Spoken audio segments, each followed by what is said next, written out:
கிறிஸ்தேசுவுக்குள் மிகவும் அன்பாய் அழைக்கப்பட்ட அன்புக்குரிய சகோதர சகோதரிகள் யாவருக்கும் நம்முடைய பரமபிதாவாகிய தேவனுடைய நாமத்தினாலும் நமது அன்பின் கர்த்தராகிய நமது ஆண்டவராகிய இயேசு கிறிஸ்துவனுடைய அன்பின் நாமத்தினாலும் வாழ்த்துக்களையும் வணக்கங்களையும் தெரிவித்துக் கொள்கிறேன். தேவனுடைய கிருபையினால் இந்த ஒரு நாளிலும் அவருடைய பரிசுத்தமுள்ள சமூகத்திலே நாம் ஒன்றிணைந்து தேவனை துதிப்பதற்கும் அவருடைய மகத்துவமான சத்திய வார்த்தைகளை நாம் தியானிப்பதற்கும் தேவன் பாராட்டிட்ட கிருபைக்கும் அவருடைய காருண்யத்திற்கும் நன்றிகளையும் துதிகளையும் நாம் அன்பின் கர்த்தர் வழியாக நாம் ஏறெடுத்துக்கொண்டு ஒவ்வொரு வாரமும் நாம் தியானித்து வருகிறதான நிருபங்களின் சுருக்கம் என்ற தலைப்பின் கீழாக நிருபங்களில் இருக்கக்கூடிய ஒரு ஆலோசனைகளையும் புத்திமதிகளையும் எச்சரிப்பான காரியங்களையும் நாம் தேவ கிருபையில் நாம் கற்றுக்கொண்டு வந்துட்டுருக்கிறோம்.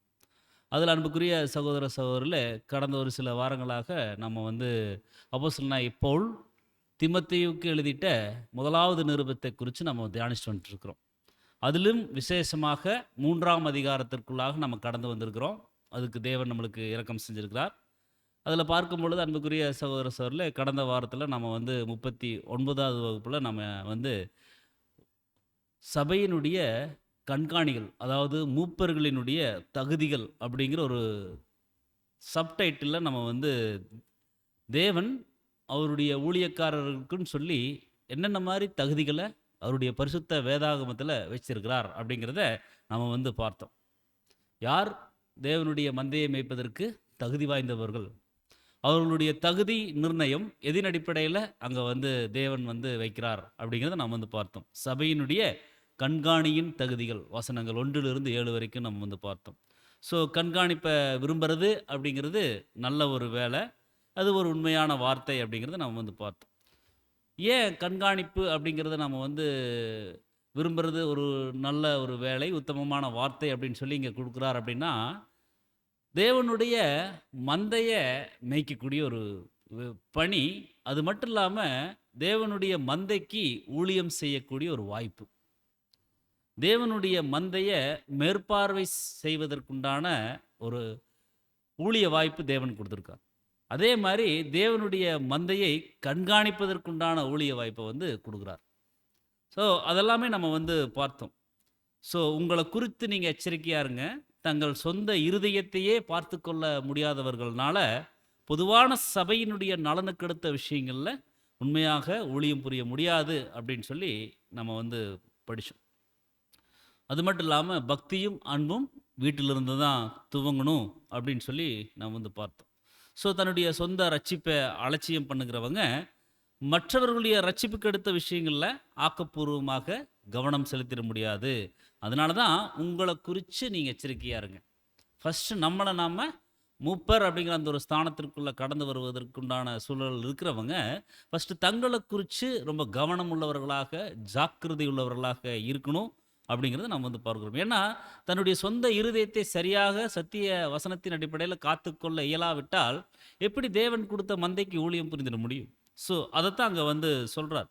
ஸோ கண்காணியானவர்கள் சபையின் மீது அதிகாரிகளாக அங்கே கருதப்படாமல் சக அங்கத்தினர்களுடைய அந்த பொறுப்பினுடைய அங்கத்தினர்களாக அவங்க காணப்படுறாங்கன்னு சொல்லி நம்ம பார்க்கிறோம். ஸோ ஒரு குறிப்பிட்ட வகுப்பாக இருக்குது, ஒரு குறிப்பிட்ட சாராருக்கு மட்டும் அந்த மூப்பர்களுடைய ஊழியம் இல்லாமல் சபையில் இருக்கக்கூடிய வினோதமானவர்களுக்கும் மற்றும் மந்தை முழுவதற்கும் அவர்களுடைய ஊழியம் அங்கே காணப்படணும் அப்படிங்கிறத நம்ம பார்த்தோம். ஏன் அப்படின்னா தேவன் அவர் என்ன பண்ணியிருக்கார் சொல்லிட்டோம்னா, அவர் இந்த மந்தையை தன்னுடைய குமாரனை கொண்டு அவர் உருவாக்கியிருக்கார். ஸோ உங்களிடத்தில் உள்ள தேவனுடைய மந்தையை நீங்கள் மேய்ச்சு, ஸோ கட்டாயமாயும் அல்ல, மனப்பூர்வமாக, அவலட்சணமான ஆதாயத்திற்காக அல்ல, உற்சாக மனதோடு அந்த ஊழியத்தை நம்ம செய்யணும். ஏன்னா இந்த ஊழிய வாய்ப்பு அப்படிங்கிறது தேவனிடத்திலிருந்து வரக்கூடிய ஒரு ஸ்லாக்கியம். ஸோ அதை நம்ம எப்படி செய்யணும் அப்படின்னா, உற்சாக மனதோடு ஊக்கமாக நம்ம செய்யக்கூடியவர்களாக இருக்கணும் அப்படிங்கிறது நம்ம பார்க்குறோம். ஸோ மேலும் ஒருவர் மந்தையை மேய்த்து அங்கே பேணி பாதுகாக்கக்கூடிய அந்த ஒரு வேலையை சரியாக கவனித்து கொள்வார் அப்படின்னா, அவருக்கு மற்ற காரியங்களுக்கு உலக பிரகாரமான வேலைகள் சிந்தனைகளுக்கு அவருக்கு இடம் இருக்காதுன்னு சொல்லி நம்ம பார்க்கிறோம். ஸோ நம்ம உலக பிரகாரமான ஒரு சில மாம்சத்திற்கு தேவைகளை பூர்த்தி செய்வதற்கு வேலைகள் செய்துட்டாலும் நம்முடைய எண்ணம் எதை நோக்கியே இருக்கணும் அப்படின்னா, தேவனுடைய மந்தைக்கு ஊழியம் செய்வதை நோக்கியே இருக்கணும். அப்படின்னா அன்புக்குரிய சகோதரர் சொல்ல நம்முடைய முழு விருப்பம் வாஞ்சை என்னவாக இருக்கணும் அப்படின்னா, தேவன் தந்திட்ட அவருடைய மந்தையை சரியான விதத்தில் மேய்க்கணும், தேவனுக்கு கொண்டு போய் கொடுக்கணும் அப்படிங்கிறது அங்கே இருக்கணும். ஸோ கர்த்தருடைய ஜனங்கள் மத்தியிலிருந்து மூப்பர் ஊழியத்திற்கென்று அழைக்கப்படுபவங்க அதை வந்து எப்படி தான் நினைக்கணுமா, கர்த்தரிடத்திலிருந்து வந்திருக்கக்கூடிய கனமாகவும் ஸ்லாக்கியமாகவும் அங்கே வந்து கருதணும் அப்படின்னு சொல்லி சொல்கிறார். மேலும் ஒரு எச்சரிப்பு சொல்றாரு, இந்த ஒரு பொறுப்பை விரும்புகிறவங்களுக்கு இந்த ஒரு ஊழியத்தில் பார்க்கும் பொழுது பெருமை வளர்ந்துருவதற்கும் அதிகார கர்வம் கொள்வதற்குமான அபாயம் இருக்குது. நிச்சயமா இருக்கு. இல்லைங்க எனக்கு அப்படி இல்லை அப்படின்னு நம்ம சொல்ல முடியாது. ஏன்னா அப்போஸ்தலர்கள் எழுதிட்டாங்க, இழிவான ஆதாயத்திற்காக மேய்ச்சிடக்கூடாது. ஏன்னா அந்த மாதிரி சூழல் அங்கே எதிராளி கொண்டு வருவார். அதனால தான் எச்சரிப்பின் வசனம் சொல்றாங்க, இது கர்த்தருடைய மந்தை, இது மூப்பருடைய மந்தை அல்ல. இது இண்டிவிஜுவலாக யாரும் மேய்ச்சிட முடியாது, அது யாரும் அதிகாரம் செலுத்திட முடியாது. இது தேவனுடைய மந்தை. ஸோ ரொம்ப கவனமாக இருக்கணும்னு சொல்லி அங்கே வந்து சொல்கிறார். ஏன்னா அங்கே ஒரு பெருமை வளர்ந்துருவதற்கும் அதிகார கர்வம் கொள்வதற்குமான அபாயம் இருக்குது. ஒவ்வொருவரும் இதை வந்து நினைப்பில் வச்சுக்கணும் அப்படின்னு சொல்லி அங்கே வந்து சொல்கிறார். மேலும் நம்ம வந்து கவனிக்கும் பொழுது அந்த மூப்பர்களுடைய தகுதிகள் வந்து நம்ம வந்து சகோதரர் வந்து கொடுத்துருந்தாங்க நிறைய விஷயங்கள். அவங்க வந்து எப்படி இருக்கணும், என்னென்ன தகுதிகள் அப்படிங்கிறதெல்லாம் நம்ம வந்து பார்த்தோம். மூப்பராக தெரிவு செய்யப்பட்ட அவர்கிட்ட இருக்கக்கூடாத பலவீனங்கள் ஒரு 10 விஷயங்கள் நம்ம வந்து பார்த்தோம். அதே மாதிரி மூப்பராக தெரிவு செய்யப்படக்கூடியவர்கிட்ட இருக்க வேண்டிய குணலட்சணங்கள் ஒரு 12 வந்து பார்த்தோம். அது மட்டும் இல்லாமல் உறுதியான குணலட்சணங்கள், ஸ்ட்ராங் கேரக்டர் கூட அங்கே இருக்கணும், அது ஒரு 5 விஷயங்கள் நம்ம வந்து பார்த்தோம். அது இல்லாமல் நிறைய 7ஆம் தூதனுடைய எழுத்துக்கள்லேருந்து நம்ம வந்து ஆலோசனைகளையும் புத்திமதிகளையும் நம்ம வந்து கற்றுக்கொண்டோம். ஸோ தேவன் தந்திருக்கக்கூடிய அந்த ஒரு மந்தையை நம்ம வந்து இருமாப்பாய் ஆளாமல் மந்தைக்கு மாதிரிகளாக இருந்து நாம் கண்காணிப்பு செய்யக்கூடியவர்களாக இருக்கணும். சபையை ஏற்ற கால சத்தியத்தில் போஷிக்கக்கூடியவராக இருக்கணும். மறுரூபமாக்கப்படக்கூடிய சத்தியங்கள் மூலியமாக சபையை வந்து போஷிக்கக்கூடியவராக இருக்கணும். சபையினுடைய விஷயங்களில் ரொம்ப உற்சாகமாக அவர் வந்து செயல்படணும். சபைக்கு ஆறுதல் படுத்தணும், அறிவுரை சொல்லணும், புத்தி சொல்லணும், கடிந்து கொள்ளணும் தேவைப்படும் பட்சத்தில். இந்த மாதிரி ஒவ்வொரு விஷயங்களையும் அன்புக்குரிய சகோதர சோரில் அவங்க மூப்பர் அப்படிங்கிறவங்க சரிவர செய்யக்கூடியவராக இருக்கணும். மேலும் மந்தைக்கு மாதிரியாக இருக்கணும் அப்படிங்கிறதெல்லாம் நம்ம வந்து பார்த்தோம். ஸோ அன்புக்குரிய சகோதர சோரில் ஒவ்வொரு முறையும் கிடைக்கப்பெறக்கூடிய அந்த ஒரு ஆவிக்குரிய ஊழிய வாய்ப்புகளை முன்பை விட எப்படி எந்த மாதிரி சிறப்பாக செய்யலாம் அப்படிங்கிற ஒரு சிந்தை நம்மளுக்கு ரொம்ப ரொம்ப அவசியமாக இருக்குதுன்னு சொல்லி நம்ம வந்து பார்க்குறோம். ஸோ தாழ்மையான மனம் கொண்டவர்களால் மட்டும்தான் பெரிய பெரிய பாடங்களை கற்றுக்கொள்ள முடியும். அவங்க தான் ஆயத்தமாகவும் இருப்பாங்க. ஏன்னா இறங்கி வருவதற்கு அந்த தாழ்மையான மனம் இருந்தால்தான் இறங்கி வர முடியும். ஸோ அவங்க தான் நிறைய பாடங்கள் தேவன் கிருபையில் கற்றுக்கொள்ளக்கூடியவர்களாக இருப்பாங்கன்னு சொல்லி நம்ம வந்து பார்க்குறோம். ஸோ பிதாவுக்கு ஏற்புடையவர்களாக இருப்பதற்கு திருச்சபைக்கு தேவையான பண்புகள் ஒன்று தேவனை பிரியப்படுத்தணும், தேவ மகிமைக்கென்று வாழக்கூடியவர்களாக இருக்கணும் அப்படிங்கிறத நம்ம வந்து பார்த்தோம். ஸோ இது கடைசியாக நம்ம வந்து பார்த்து அந்த ஒரு 7 வசனங்கள் நிறைவு செய்யுது. இன்றைய தினத்தில் 40வது பாகத்துக்குள்ளாகத்தான் நம்ம வந்து கடந்து செல்லுறோம். ஸோ இதில் வந்து பார்க்கும் பொழுது சபையினுடைய உதவிக்காரர்களுக்குன்னு சொல்லி ஒரு சில தகுதிகள் அங்கே தேவன் வந்து கொடுத்துருக்கார். போன வாரம் நம்ம வந்து படித்தது சபையினுடைய கண்காணிகள், மூப்பர்களுடைய அந்த ஒரு தகுதிகள் நம்ம வந்து பார்த்தோம். இந்த வாரத்தில் சபையினுடைய உதவிக்காரருடைய தகுதிகள் வசனம் 8லிருந்து 13 வரைக்கும் இருக்கும். அது மட்டும் இல்லாமல் 14, 15, 16 வசனங்கள் இருக்குது. அதுக்கு தனி சப்டைட்டில் அங்கே வந்துருக்கு. ஸோ சபையினுடைய உதவிக்காரருடைய தகுதிகள் நம்ம வந்து கவனிக்கும் பொழுது 8லிருந்து 13 வசனங்களில் அங்கே குறிப்பிடுறாரு. 1 தீமோத்தேயு 3ஆம் அதிகாரம் 8ஆம் வசனத்தில், அந்தபடியே உதவிக்காரரும் இருநாக்குள்ளவர்களாயும் மதுபான பிரியராயும் இழிவான ஆதாயத்தை இச்சிக்கிறவர்களாயும் இராம அவங்க வந்து எப்படி இருக்கணுமா, நல்லொழுக்கம் உள்ளவர்களாக இருக்கணும் அப்படின்னு சொல்லி சொல்கிறார். ஸோ இருநாக்குள்ளவர்கள் அப்படின்னா இங்கே ஒன்று பேசுறது, அங்கே போய் இன்னொன்று பேசுறது, தூண்டிவிடக்கூடிய விஷயம். ஸோ இந்த மாதிரி இருந்துடக்கூடாது அப்படிங்கிறது வந்து சொல்கிறார். அப்போது உதவிக்காரரும் அப்படின்னா அசிஸ்டன்ட்ஸ். அப்போ உதவியாளர் அப்படின்னா ஊழியக்காரன் அல்லது உதவியாளர். ஸோ அப்போஸ்தலர்களில் யாருமே இந்த ஒரு பெயர்களை, அதாவது மூப்பர்கள், உதவிக்காரர்கள் அப்படிங்கிற அந்த ஒரு பெயரை கணத்திற்குரிய பட்டங்களாக அவங்க ஒருபோதும் பயன்படுத்தினது இல்லைன்னு சொல்லி நம்முடைய சகோதரர் சொல்கிறார். அது தேவன் கொடுத்திருக்கக்கூடிய ஊழிய வாய்ப்பு. ஊழியக்காரன் அப்படிங்கிற ஒரு சிந்தை தான் அவளுக்கு இருந்துருச்சே ஒழிய நான் தான் மூப்பர் அப்படிங்கிற ஒரு பெரிய பட்டமாக ஒரு கௌரவமாக அவங்க வந்து அதை நினைக்கல அப்படிங்கிறது நம்ம வந்து பார்ப்போம். ஸோ அதுதான் நமக்கான பாடமும் கூட, அன்புக்குரிய சகோதர சகோதரர்கள். ஸோ இருநாக்கு உள்ளவர்களாயும் மதுபான பிரியராயும் இழிவான ஆதாயத்தை இச்சிக்கிறவர்களாயும் இராமல் நல்லொழுக்கம் உள்ளவர்களாக இருக்கணும் அப்படின்னு சொல்லி சொல்றார். ஸோ சீரிய பொறுப்புணர்வுடன் இருக்கணும் அப்படின்னு சொல்லி சொல்றார். டு பி சீரியஸ் அப்படிங்கிறார். அப்போ அந்த ஒரு கவனமான ஒரு பொறுப்புணர்வோடு அவங்க வந்து இருக்கணும். பேச்சில் வஞ்சகம் இருக்கக்கூடாது. அதுதான் இருநாக்கு. இங்கொன்று பேசிட்டு அங்கொன்று பேசுறது, புறம் கூறுவது, தீதான விஷயங்களை பேசுறது, தீமையாகவே இருந்துட்டாலும் கூட அன்புக்குரிய சகோதர சகோதரியில் அதை பேசுவது தவிர்த்திரணும். அதைத்தான் நம்முடைய சகோதரர் சொல்கிறார், நம்முடைய கர்த்தர் கூட அதை தான் சொல்கிறார். உங்களை குறித்து பொய்யா சொல்வாங்க அப்படின்னா நீங்கள் ஒன்றும் கவலைப்பட வேண்டாம். நீங்கள் வந்து சந்தோஷப்படுங்க, மகிழ்ந்து களி கூறுங்கள் தான் சொல்கிறார். ஸோ பேச்சில் வஞ்சகம் இல்லாமலும் மதுவுக்கு அடிமையாகாமலும் அடிப்படை ஆதாயத்திற்காக ஆசைப்படாமலும் இருக்கணும் அப்படின்னு சொல்லி டயலாக்ல வந்து குறிப்பிடப்பட்டு. ஸோ அன்புக்குரிய சகோதர சொல்ல உதவிக்காரர்கள் இப்படிப்பட்ட குணநலன்கள் உடையவர்களாக இருக்கணும். அது மட்டும் இல்லாமல் நல்லொழுக்கம் உள்ளவர்களாக இருக்கணும். தேவன் அவருடைய பரிசுத்த எழுத்துக்கள் மூலியமாக அங்கே நம்மளுக்கு வந்து ஒழுக்க விதிகள் கொடுத்துருக்காங்க. ஸோ அந்த ஒரு ஒழுக்க விதிகளின் அடிப்படையில் தங்களுடைய ஜீவியம் கரைவிடாமல் பார்த்து கொள்ளக்கூடியவர்களாக ஒவ்வொருவரும் இருக்கணும். இன்றைய தினத்தில் நம்ம வந்து பார்க்குறோம், சபையினுடைய ஊழியக்காரர்கள், மூப்பர் மற்றும் உதவிக்காரர்களுடைய விஷயத்தில் நம்ம கவனிக்கணும். ஸோ அடுத்தது 9வது வசனத்தில் சொல்கிறாரு, 1 தீமோத்தேயு 3:9 விசுவாசத்தின் ரகசியத்தை சுத்த மனசாட்சியில் காத்து கொள்ளக்கூடியவர்களாகவும் இருக்கணும் அப்படின்னு சொல்லி சொல்கிறார். ஸோ விசுவாசத்தினுடைய ரகசியம், சீக்ரெட், ரகசியம் அப்படிங்கிறது அந்த ஒரு மறைபொருள். அதை வந்து சுத்த மனசாட்சி, நம்ம 2ஆம் அதிகாரமெல்லாம் பார்க்கும்போது வந்து சுத்தமான இருதயத்திலும் சுத்தமான மனசாட்சியிலும் பிறக்கக்கூடிய அந்த ஒரு அன்பு அப்படின்லாம் நம்ம வந்து பார்த்தோம். ஸோ விசுவாசத்தினுடைய ரகசியத்தை என்ன பண்ணணுமா, சுத்த மனசாட்சியில் காத்து கொள்ளக்கூடியவர்களாகவும் அந்த உதவிக்காரர்கள் இருக்கணும் அப்படின்னு சொல்லி நம்ம வந்து பார்க்குறோம். ஏதோ உதவிக்காரர்களுக்கு தான் இன்னைக்கு பாடம் அப்படின்னு நம்ம நினைச்சிட வேண்டாம். அன்புக்குரிய சகோதரர் சொல்ல நம்ம ஒவ்வொருவருக்குமான ஒரு பாடமாகத்தான் இருக்குது. அடுத்ததாக நம்ம வந்து கவனிக்கும்போது 1 தீமோத்தேயு 3:10 சொல்றாரு, மேலும் இவர்கள் முன்னதாக சோதிக்கப்படணும், குற்றஞ்சாட்டப்படாதவர்களானால் உதவிக்காரராக ஊழியம் செய்யலாம். இப்போ அந்த உதவிக்காரர்கள் முன்னதாக சோதிக்கப்படணும், சோதிக்கப்பட்டிருக்கணும். நம்ம மூப்பர்களுடைய தகுதிகள் நம்ம வந்து பார்க்கும் பொழுது அந்த நூதன சீஷனை குறித்து நம்ம வந்து படித்தோம். நூதன சீஷன் ஏன் வந்து தேர்ந்தெடுக்கக்கூடாது அப்படின்னா, அவர் வந்து பிசாசடைந்த ஆக்கினைக்குள்ளாக அவர் கடந்து சென்றுவார், அவருக்குள்ள பெருமை வருவதற்குண்டான சூழ்நிலை வந்துடும் படித்தோம்.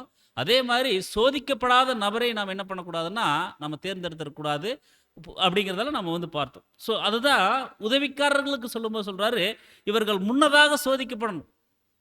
ஏன் அப்படின்னா சோதிக்கப்படாமல் இருந்துட்டா ஒரு சில சூழ்நிலைகள் அனுமதிக்கும் போது தங்களுடைய வாழ்க்கையில் வலிமிகுந்த சூழ்நிலைகளாகட்டும் அல்லது மகிழ்ச்சி நிறைந்த ஒரு சூழ்நிலைகளாக இருந்துட்டும், எதுவாக இருந்துட்டாலும் மகிழ்ச்சி அதிகமாக இருக்கும் பொழுது அவர் தன் நிலையை மறக்கக்கூடிய சூழ்நிலை வந்துடும்.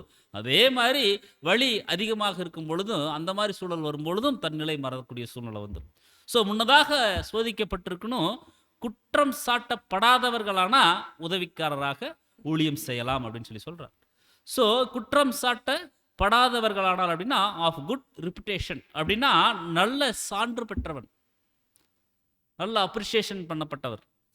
ஸோ அவங்க உதவிக்காரராக, அதாவது வேலைக்காரராக, பணியாளராக அவங்க வந்து செய்யலாம், ஊழியங்கள் தொடரலாம் அப்படின்னு சொல்லி இங்கே சகோதரர் சொல்கிறார். மேலும் ஸ்திரீகளை குறித்து சொல்லும் பொழுது 1 தீமோத்தேயு 3ஆம் அதிகாரம் 11ஆம் வசனத்தில் சொல்கிறாரு, அந்தபடியே ஸ்திரீகள் எப்படி இருக்கணுமா அப்படின்னா, இப்போ உதவிக்காரர்களை குறித்து சொல்லிட்டு வர்றாரு, ஸ்திரீகளும் உதவிக்காரர்களாக இருந்திருக்கிறாங்க. நம்ம வந்து ரோமர்லாம் கெங்கிரேயா நாட்டை சேர்ந்தவர்கள் அங்கே அவங்களெல்லாம் நம்ம வந்து படிச்சிருக்கிறோம். ஸோ அந்தபடியே ஸ்திரீகளும் நல்லொழுக்கம் உள்ளவர்களும் அவதூறு பண்ணாதவர்களும் தெளிந்த புத்தியுள்ளவர்களும் எல்லாவற்றிலும் உண்மையுள்ளவர்களாக இருக்கணும் அப்படின்னு சொல்லி சொல்கிறார். ஸோ ஸ்திரீகள் எப்படி இருக்கணுமா, நல்லொழுக்கம் உள்ளவர்கள், அவதூறு உண்மையாகவே இருந்துட்டாலும் அதை நம்ம பேசக்கூடாது.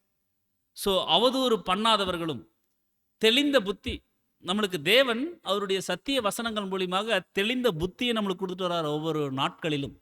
அவருடைய பரிசுத்த எழுத்துக்களை நம்ம வந்து படிக்கும் பொழுது நம்ம உணர்வடைகிறோம், அந்த தெளிந்த புத்தி நம்மளுக்குள்ள வருது. ஸோ அந்த தெளிந்த புத்தியுள்ள ஆவியில நாம் வளரக்கூடியவர்களாக இருக்கணும். விசேஷமாக இங்க ஸ்திரீகளுக்கு சொல்றாரு. ஏன்னா ஸ்திரீகள் பலவீனமானவர்கள். சீக்கிரமாக அவங்க பலவீனத்துக்குள்ள கடந்து சென்றுவாங்க. அதனால அவங்களுக்கு என்ன பண்ணணும்னா, ரொம்ப ஸ்ட்ராங்கா இருக்கணும், தெளிந்த புத்தி உள்ளவர்களாக இருக்கணும்.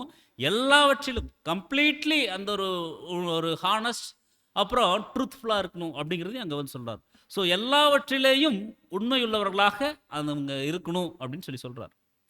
மேலும் உதவிக்காரரானவர்கள் ஒரே மனைவியுடைய புருஷருமாய் சொல்றார். மூப்பர்களுக்கு சொன்னா குற்றம் சாட்டப்படாதவராக இருக்கணும், ஒரே மனைவியுடையவராக இருக்கணும், மதுபானம் செய்யக்கூடாது, இடிவான ஆதாயத்தை இச்சிக்கிறவராக இருக்கக்கூடாது. இப்படி நிறைய விஷயம் படித்தோம். இங்கே பாருங்க, உதவிக்காரருக்கும் அதே ஒரு தகுதிகள் தான் தேவன் கொடுக்குறாங்க. ஸோ உதவிக்காரரானவர்கள் ஒரே மனைவியுடைய புருஷருமாய் தங்கள் பிள்ளைகளையும் சொந்த குடும்பங்களையும் நன்றாய் நடத்துகிறவர்களுமாக இருக்கணும் அப்படிங்கிறதே அங்கே வந்து சொல்கிறார். அப்போ பார்க்குறோம், இங்கே உதவிக்காரர்கள் அப்படிங்கிறவங்க ஒரே மனைவியுடைய, அப்போ பார்க்கலாம் சகோதரிகள் கூட உதவிக்காரர்களாக இருந்திருக்கிறாங்க. அப்போ அவங்களுக்கும் அந்த ஒரு வாய்ப்பு இருக்குது. ஆனால் மூப்பர்களுக்கு உண்டான வாய்ப்புகளில் அந்த ஒரு விஷயம் சகோதரிகளுக்கு வந்து அங்கே மறுக்கப்படுது அப்படிங்கிறதை நாம் வந்து பார்க்கிறோம். ஸோ சொந்த குடும்பங்களை நல்லா நடத்தக்கூடியவர்களாக இருக்கணும். சகல நல் ஒழுக்கத்திலும் தங்களுடைய சொந்த குடும்பங்களை நடத்தக்கூடியவர்களாக இருக்கணும். ஸோ அந்த நடத்துகிறவர்கள் அப்படின்னா ப்ரெசீடிங் அப்படின்னா தலைமை தாங்கி நடத்தக்கூடியவர். ஸோ அந்த ஒரு பொறுப்பு அவங்களுக்கு இருக்குது. ஸோ ஒருவன் தன்னுடைய சொந்த குடும்பத்தை நல்லா நடத்தலைன்னா தேவனுடைய சபையை எப்படி விசாரிப்பான்? போன வாரம் படிச்சு இல்லைங்களா? ஸோ இது வந்து உதவிக்காரருக்கும் இந்த ஒரு குணலட்சணம் ரொம்ப முக்கியம், அதே மாதிரி மூப்பருக்கும் ரொம்ப முக்கியம், அதே மாதிரி சபையில் இருக்கக்கூடிய ஒவ்வொரு அங்கத்திற்கும் இந்த ஒரு விஷயம் ரொம்ப முக்கியமாக இருக்குது அன்புக்குரிய சகோதர சோர்ல. ஸோ இதெல்லாம் அன்புக்குரிய சகோதர சோர்ல உதவிக்காரர்களுடைய தகுதிகளாக நாம் வந்து பார்க்கும். 13ஆம் வசனத்தில் 1 தீமோத்தேயு 3:13 இப்படி உதவிக்காரருடைய ஊழியத்தை நன்றாய் செய்கிறவர்கள் தங்களுக்கு நல்ல நிலையையும் கிறிஸ்து இயேசுவை பற்றும் விசுவாசத்தில் மிகுந்த தைரியத்தையும் அடைவாங்க. பாருங்க, உதவிக்காரருடைய அந்த ஒரு ஊழியம் அப்படிங்கிறது ரொம்ப கனமிக்க ஊழியம், ரொம்ப ரெஸ்பான்சிபிலிட்டி இருக்கு. ஏதோ அந்த ஒரு சபையார் வந்து அந்த உதவிக்காரங்கிற ஒரு பொறுப்பை கொடுத்துட்டாங்க அப்படிங்கிற மாதிரி இல்லை அன்புக்குரிய சகோதர சோர்ல. இப்படி உதவிக்காரருடைய ஊழியத்தை நல்லா செய்கிறவங்க, சத்தியத்தின் அடிப்படையில் செய்கிறவங்க தங்களுக்கு நல்ல நிலையை அடைவாங்களாம். தங்களுக்கு என்ன பண்ணுறாங்க? நல்ல நிலை அடையக்கூடியவர்களாக இருக்கிறாங்க. பாருங்க, ஆங்கிலத்தில் அந்த ஒரு நல்ல நிலைக்கு நம்முடைய சகோதரர் கொடுக்கும்போது ஏ குட் ரிவார்டு அப்படின்னு சொல்கிறார். தகுந்த சன்மானம்னு சொல்லி நம்ம வந்து புரிஞ்சுக்கலாம். ஸோ குட் ரிவார்டு அவங்க வந்து பெற்றுக்கொள்வாங்க. நல்ல ஒரு பலனை அவங்க வந்து என்ன பண்ணுவாங்கன்னா பெற்றுக்கொள்வாங்க. சபையாவதற்குண்டான நம்பிக்கையை அவங்க வந்து பெற்றுக்கொள்கிறாங்க. ஸோ உதவிக்காரர் ஒரு விசேஷித்த வகை வேலைக்கு அப்படின்னு சொல்லி தேர்ந்தெடுக்கப்படுறார். ஒரு ஸ்பெஷலான ஒரு ஊழியத்திற்காக அந்த உதவிக்காரர் தேர்ந்தெடுக்கப்படுறார். ஆனால் ஒரு வேளை அவர்கள் மற்ற தாளந்துகளை பெற்றிருப்பதை வெளிப்படுத்துவார்களானால் அவைகளை பயன்படுத்தும்படிக்கு அவர்கள் என்கரேஜ் பண்ணப்படணும். வேற தாளந்துகள் ஏதோ ஒரு வேலைக்கு, டெம்போரல் வேலைக்கு அவர் வந்து தேர்ந்தெடுப்போம். ஆனால் அவர் நல்லா பேசக்கூடியவராக கூட இருக்கலாம், அல்லது நல்லா வேற விஷயங்கள் ஊழியங்கள் செய்யக்கூடியவராக கூட இருப்பார். நம்ம டெம்போரலுக்கு மட்டும் அவர் நம்ம பயன்படுத்தக்கூடாது. பூமிக்குரிய அதாவது தேவைகளுக்காக மட்டும் அவர் வந்து பயன்படுத்தக்கூடாது. அவருக்கு வேற திறமைகள் இருக்கும் பட்சத்தில் அந்த திறமையை வெளிக்கொண்டு வருவதற்கு என்ன பண்ணணும்னா மூப்பர் ரொம்ப உதவிகரமாக இருக்கணும், சபையாரும் அவங்களுக்கு ஒத்துழைப்பு கொடுக்கக்கூடியவர்களாக இருக்கணும் அன்புக்குரிய சகோதரர். அதுதான். ஆனால் ஒருவேளை அவர்கள் மற்ற தாளந்துகளை பெற்றிருப்பதை வெளிப்படுத்துவார்களானால் அவைகளை பயன்படுத்தும்படிக்கு அவர்கள் என்கரேஜ் பண்ணப்படணும். மற்றும் சபையார் சமயம் வாய்க்கையில் அவர்களை மூப்பர்களாக தெரிந்தெடுக்கணும். சபையார் என்ன பண்ணுங்களாம்? நல்ல குவாலிட்டி ஒரு சகோதரர் உதவிக்காரர்கிட்ட இருக்குன்னா அவரை கண்காணித்து பார்த்து அவர் என்ன பண்ணணும்னு சொல்லி பார்த்தோன்னா அடுத்த நிலைக்கு மூப்பர் அப்படிங்கிற அந்த ஒரு நிலைக்கு கொண்டு வரக்கூடியவர்களாக ஒரு வேலையை, ஒரு ஊழியத்தை சபையார் பெற்றுக்கொள்ளணும். அதை ஐடென்டிஃபை பண்ணணும். ஸோ நல்ல நிலை அப்படிங்கிறது a good degree of liberty, privilege, opportunity, performance. அதாவது சுயாதீனம், ஸ்லாக்கியம் மற்றும் வாய்ப்பாகிய நல்ல நிலையை பெற்றவங்க. ஸோ தங்களுடைய உதவிக்காரருக்குரிய ஸ்தானத்தில் உண்மையாய் இருந்தது நிமித்தம் சபையில கனம், முன்னுரிமை, நல்ல நிலையை தங்களுக்குன்னு சொல்லி பெற்றுக்கொள்ளக்கூடியவர்களாக இருக்கிறாங்கன்னு சொல்லி நம்ம வந்து பார்க்கிறோம். ஸோ அன்புக்குரிய சகோதர சகோதரர்களே, அந்த டீக்கன்ஸு எப்படி இருந்திருக்காங்கன்னு சொல்லி பார்த்தோம்னா, உதவிக்காரர், அதாவது தங்களுடைய உதவிக்காரருடைய ஸ்தானத்தில் ஃபெய்த்ஃபுல்னஸ்ன்னு சொல்லி ஆங்கிலத்தில் சொல்லப்பட்டிருக்கு. அதாவது உண்மையாக இருந்தது நிமித்தம் சபையில் என்ன பண்ணுறாங்கன்னு சொல்லி பார்த்தோம்னா, ஒரு கனம், ஹானர் அவங்களுக்கு கிடைக்கும். ஸோ முன்னுரிமை, ஃபஸ்ட்டு சாய்ஸ் அவங்களுக்கு அங்கே ஒரு சூழ்நிலைகள் உருவாது.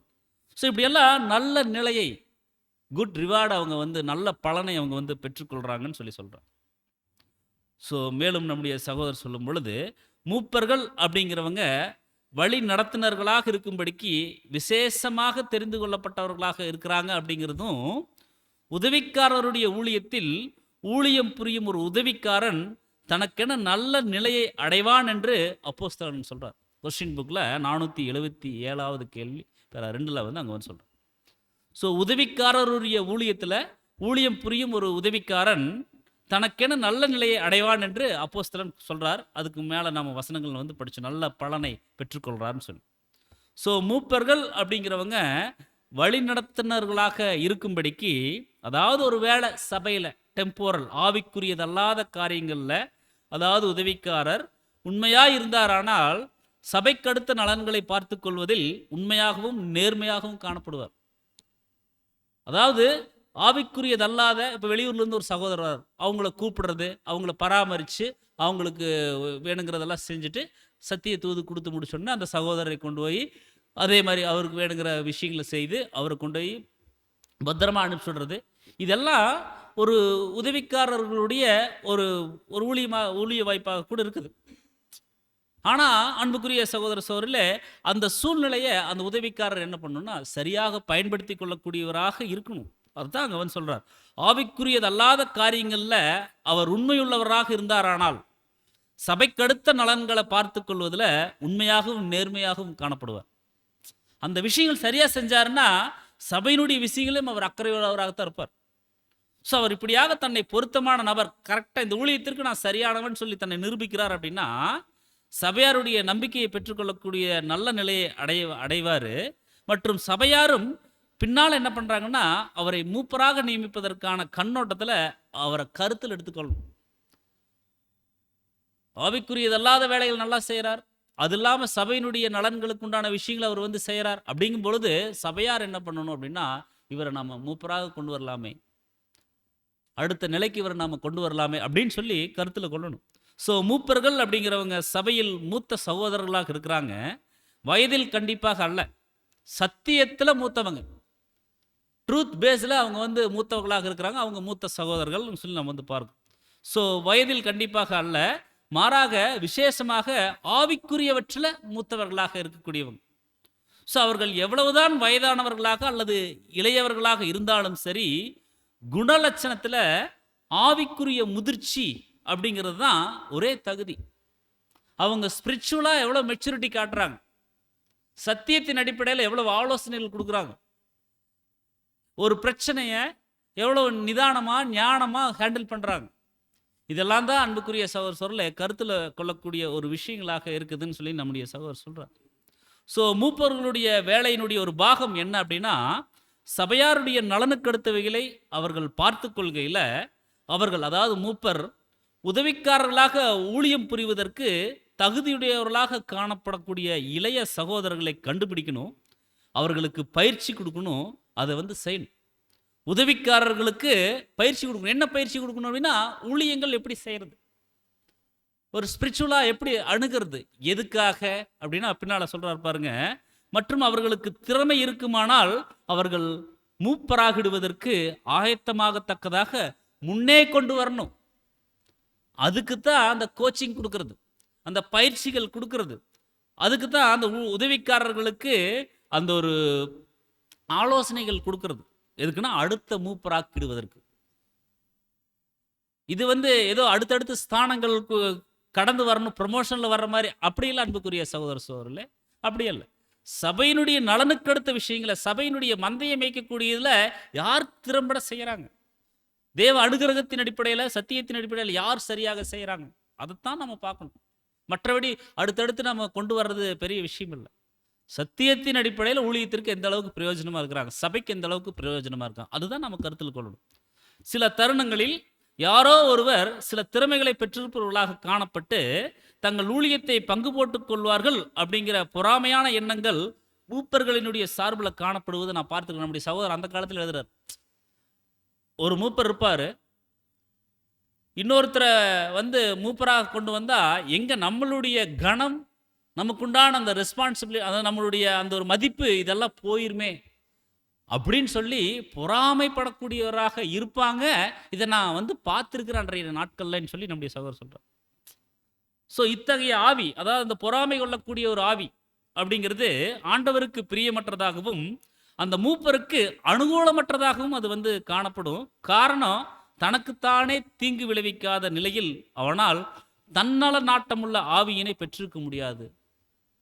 ஸோ தன்னலத்தை நாடுபவனாக இல்லாமல், அதாவது சுயநலம் உள்ளவராக இல்லாமல், நான் மட்டும்தான் இருக்கணும் அப்படிங்கிற மாதிரி இல்லாமல் சபையாருடைய நலனுக்கு அடுத்தவைகளை நாடுவதே அவனது பொறுப்பாக இருக்கு. ஸோ நம்ம அடிக்கடி குறிப்பிடுவோம், அதாவது மோர் எல்டர்ஸ் மோர் பிளஸிங். அதிகமான மூப்பர்கள் ஒரு சபைக்கு இருக்கிறாங்க அப்படின்னா அதிகமான ஊழியங்கள் சபையில் நடைபெறும். சபையில் இருக்கக்கூடிய சகோதர சகோதரிகளுக்கு அதிக ஊழியங்கள் கிடைக்கும், அதிக கேர் கிடைக்கும், அதிக கம்ஃபர்ட் கிடைக்கும். ஸோ அதுக்கு தான் அன்புக்குரிய மூத்த சகோதரர் சொல்றாங்க, மோர் எல்டர்ஸ் மோர் பிளஸிங். ஸோ தன்னலத்தை நாடுபவராக இருக்கக்கூடாது, சபையினுடைய நலனுக்கு அடுத்த விஷயங்களை மட்டும்தான் பார்க்கணும். ஸோ ஊழியம் புரிவதற்கு திறமையுடைய எச்சகோதரனும் தெரிந்தெடுக்கப்பட வேண்டும். அது தெரிந்தெடுக்கப்பட வேண்டும். வேலையானது செய்யப்படாமல் கைவிடப்படுமோ அப்படின்னு சொல்லி நீங்கள் பயப்படாதீங்க. சபையை குறிச்செல்லாம் நம்ம பயப்பட தேவையில்லை. நம்ம இல்லைன்னா என்ன ஆயிருமோ ஏதாயிருமோ அப்படியெல்லாம் நம்ம பயப்படவே தேவையில்லை. தேவன் யாரை வேணாலும் வச்சு சபையில் எந்த ஊழியங்களை வேணாலும் நடத்தக்கூடிய ஒரு சர்வ வல்லமையுள்ளவராகத்தான் இருக்கிறார். ஸோ நம்ம எதை குறிச்சும் பயப்பட தேவையில்லை. அதான் நம்முடைய சகோதரர் வேறொரு ஆர்டிக்கல் எழுதும்போது சொல்லுவார், அதாவது ஆடுகளை குறித்து நம்ம பயப்பட வேண்டாம். ஏன் அப்படின்னா கர்த்தர் இன்னும் அவர் வல்லமையோடு தான் அவர் செயல்பட்டு இருக்கிறாரு. அவர் நம்மளும் ஒரு ஆடாத்தான் இருக்கிறோம், நாமளும் மெய்ப்பெனுக்கு கீழாகத்தான் இருக்கிறோம். மூப்பராக இருந்துட்டாலும் மெய்ப்பெனுக்கு கீழாகத்தான் இருக்கிறோம். ஸோ ஆடுகளை குறித்து நம்ம பயப்பட வேண்டாம். பெரிய மெய்ப்பெண் அதை விட ரொம்ப பராக்கிரம் மிகுந்தவராக இருக்கிறார், எல்லாத்தையும் நேர்த்தியாக செய்யக்கூடியவராக இருக்கிறார். ஸோ அதைத்தான் சொல்கிறாங்க, ஊழியம் புரிவதற்கு திறமையுடைய எச்சகோதரனும் தேர்ந்தெடுக்கப்படணும், வேலையானது செய்யப்படாமல் கைவிடப்படுமோ அப்படின்னுலாம் நம்ம நினைக்க வேண்டாம். கர்த்தருக்கு ஊழியம் செய்யத்தக்கதாக எந்த ஒரு திறமையை பெற்றிருக்கும் ஒவ்வொருவனும் கர்த்தருக்கு உண்மையாய் ஊழியம் புரிவானாக. கர்த்தர் மற்றவர்களுக்கானவைகளை பார்த்து கொள்வார். ஸோ நம்மளுக்கு தகுதி தேவன் கொடுத்து, நம்மளுக்கு கெப்பாசிட்டி தேவன் கொடுத்துருப்பார், தாளந்து கொடுத்துருப்பார். 1 2 3 4 5 தாளந்துகள் இருக்கும். ஸோ 5 தாளந்து இருக்கிறவங்க 5 தாளந்தை தேவனுக்குன்னு சொல்லி பயன்படுத்தணும். 4 தாளந்து இருக்கிறவங்க 4ம் தேவனுக்குன்னு கொடுக்கணும். 3 தாளந்து இருக்கிறவங்க 3 கொடுக்கணும். 1 இருக்கிறவங்க 1 தேவனுக்கு முழுமையாக கொடுக்கணும். ஆனால் பாருங்க அன்புக்குரிய சொல்ல, நம்ம என்ன பண்ணுறோம்னா நம்முடைய தாளந்துகளை கொண்டு போய் தேவனுக்கு கொடுக்காம நம்ம உலகத்தில் கொண்டு போய் அந்த எஃபர்ட்டை கொடுக்க வேண்டிய சூழ்நிலை வந்துருச்சு. ஏன்னா மாம்சத்திற்கு உண்டான விஷயங்களை நாம் நிறைவேற்றக்கூடிய ஒரு சூழலில் நம்ம வாழ்ந்துட்டு இருக்கிறோம். ஆனால் பாருங்க தேவன் எப்படி சொல்றாங்கன்னா, கர்த்தருக்கு ஊழியம் செய்யத்தக்கதாக எந்த ஒரு திறமையை பெற்றிருக்கும் ஒவ்வொருவனும் கர்த்தருக்கு உண்மையாய் ஊழியம் புரிவானாக. கர்த்தர் மற்றவர்களுக்கானவைகளை அவர் பார்த்துக்கொள்வார். ஸோ நம்மை பார்க்கலும் மிகவும் திறமிக்க விதத்தில் ஊழியம் செய்ய முடிகிறவர்கள் யாரையேனும் நாம் காண்போமானால் தேவனுக்காக சிறப்பான விதத்தில் அவர்களால் ஊழியம் புரியப்படுவது குறித்து நாம் சந்தோஷம் கொள்ளும். நம்மளை விட ஒரு சகோதரர் நல்லா ஊழியம் செய்கிறாங்க அப்படின்னா நம்ம என்ன நினைக்கிறோமா, பரவாயில்ல தேவனுக்குன்னு நல்லா செய்கிறாங்க உண்மையான ஒரு ஊழியத்தை. அதை பார்த்து நாம் மகிழ்ச்சி கொள்ளக்கூடிய ஒரு உதவிக்காரர் தேவனுக்குன்னு சொல்லி ஒரு மூப்பரை விட அதிகமாக ஊழியம் செய்கிறார் அப்படின்னா அந்த மூப்பர் ரொம்ப மகிழ்ச்சி அடையணும். சரி, என்னுடைய இளைய சகோதரர் இந்த அளவுக்கு தேவனுக்குன்னு சொல்லி தன்னை சாக்ரிஃபைஸ் பண்ணி பண்ணுறார், சபையினுடைய நலன் விஷயங்களை இவ்வளோ தூரம் கேர் எடுக்கிறார், உண்மையாலுமே இவர் நல்ல ஒரு உதவிக்காரராக இருக்கிறார், இவர் அடுத்த ஸ்தானத்திற்கு தேவ கிருபையில் நம்ம கொண்டு வரணும்னு சொல்லி அவர் மகிழ்ச்சி கொள்ளக்கூடியவராக இருக்கணும். அதுதான் நம்ம அங்கே கவனிக்கணும். ஸோ நம்மை பார்க்கலும் திறமை மிக்க சகோதரர்கள் இருப்பாங்க. கண்டிப்பாக அவர்களை நாம் இனம் கண்டு சபையினுடைய ஊழிய வாய்ப்புகளுக்குள்ள அவங்கள நம்ம கொண்டு வரக்கூடியவர்களாக இருக்கணும் அப்படிங்கிறத நம்ம வந்து பார்க்கணும். போதுமான வேலை இல்லாமல் போயிருமோ அப்படிங்கிற அந்த ஒரு அபாயம் வேண்டாம். புதிய வகுப்புகளை உருவாக்கக்கூடிய ஊழியங்களும் மற்றும் நூற்றுக்கணக்கான வேறு விதங்களிலும் உள்ள மற்ற ஊழியங்களும் வேலையாட்களை அழைத்து கொண்டிருக்குதுன்னு சொல்றார். நம்ம வேற வேலை ஒருத்தர் இன்னொரு இப்போ நம்ம ஒரு மூப்பர் வேலை செய்துட்டு இருக்கிறோம், இன்னொருத்தர் மூப்பராக வந்துட்டா அந்த வேலை பறிபோயிருமோ அப்படியெல்லாம் நம்ம நினைக்க வேண்டாம்.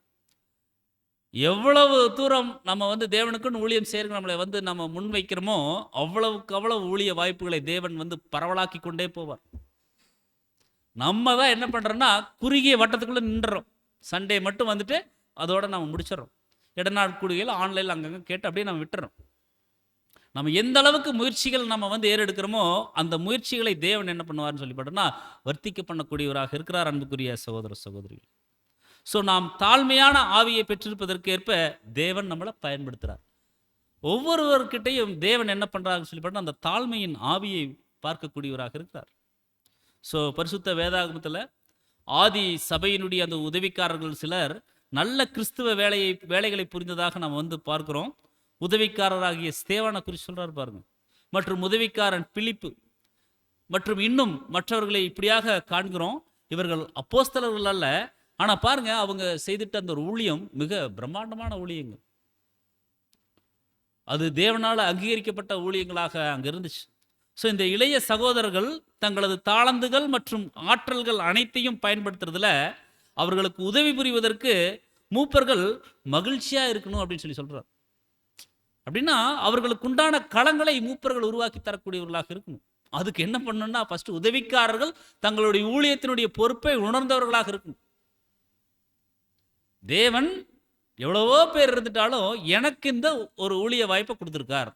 ஸோ இந்த ஊழிய வாய்ப்பில் தேவன் என்கிட்ட என்ன விரும்பிட்டார், பூமிக்குரிய தேவைகளை நான் சந்திக்கிற சபையினுடைய நலன் விஷயங்களை நான் பார்க்குறேன்.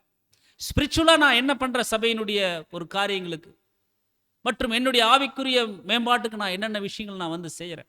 இதெல்லாம் அன்புக்குரிய சகோதர சோரில் ஒவ்வொருவரும் நினைக்கக்கூடியவராக இருக்கணும். ஸோ வேதாகமத்தில் அந்த ஒரு உதவிக்காரராகிய ஸ்தேவான் மற்றும் பிலிப்பு பற்றியெல்லாம் அங்கே வந்து சொல்கிறோம். ஸோ இந்த இளைய சகோதரர்கள் தங்களது தாளந்துகள் மற்றும் ஆற்றல்கள் அனைத்தையும் பயன்படுத்துவதில் அவர்களுக்கு உதவி புரிவதற்கு மூப்பர்கள் அங்கே மகிழ்ச்சியாக இருந்திருக்கிறாங்க. ஸோ நம்மளும் அப்படித்தான் இருக்கணும், சபையாரும் அப்படித்தான் இருக்கணும்னு சொல்லி நம்ம வந்து பார்ப்போம். ஒருவேளை மூப்பர்கள் இவர்களை மூப்பராக்கிடுவதற்கான தாளந்துடையவர்களாக காண்பார்களானால் தேர்ந்தெடுத்தலின் போது மூப்பர்கள் என்ன பண்ணுமா, தேர்ந்தெடுத்தலின் போது நான் இந்த சகோதரனுக்கு மற்றும் அந்த சகோதரனுக்கு முன்மொழிகின்றேன், இவர் மிகவும் உண்மையுள்ள உதவிக்காரராக இருந்திருக்கிறார் மற்றும் இவரை நான் இப்பொழுது மூப்பராக முன்மொழிகின்றேன் என்று கூறிடுவது முற்றிலும் சரியான காரியமாக இருக்கும். அதுதாங்க ஒரு பரந்த மனப்பான்மை. ஒரு சகோதரனுடைய ஊழியத்தை பார்த்து பெருந்தன்மையோடு எந்திரிச்சு சொல்லணும், இந்த சகோதரனுடைய ஊழியத்தை நான் வந்து பார்த்துருக்கிறேன், ரொம்ப அருமையாக செய்திருக்கிறார். அது நாம் சொல்லலைனாலும் மனசுக்குள்ளே நம்ம அதான் ஜபசிந்தையோடு இருந்து அந்த ஒரு தேர்தலை அணுகிறதுங்கிறது, சுத்தமுள்ள மனசாட்சியோடு தேர்தலை அணுகிறதுங்கிறது, அந்த சிந்தையோடு இருந்து மனசுக்குள்ள நாம் சொல்லணும் இந்த சகோதரன். ஏன்னா நம்ம எலெக்ஷன்னாலே நம்முடைய மனக்கண்களின் முன்னாக நாம் தேர்ந்தெடுக்கக்கூடிய அல்லது நம்மளுக்கு ஊழியம் புரிந்துட்ட சகோதரர்கள் நம்முடைய நினைவுகளில் வருவாங்க. அவங்க நம்ம நினைவுகள் நிறுத்தும் பொழுது நம்ம எப்படி தான் மனசுக்குள்ளே சொல்லிக்கணுமா, என்னுடைய சகோதரன் கடந்த நாட்கள் இப்படிப்பட்ட ஊழியங்கள் செய்திருக்கிறாங்க. ஸோ இந்த விஷயங்கள் எல்லாத்தையும் நான் அன்பாக எண்ணி பார்க்கிறேன்.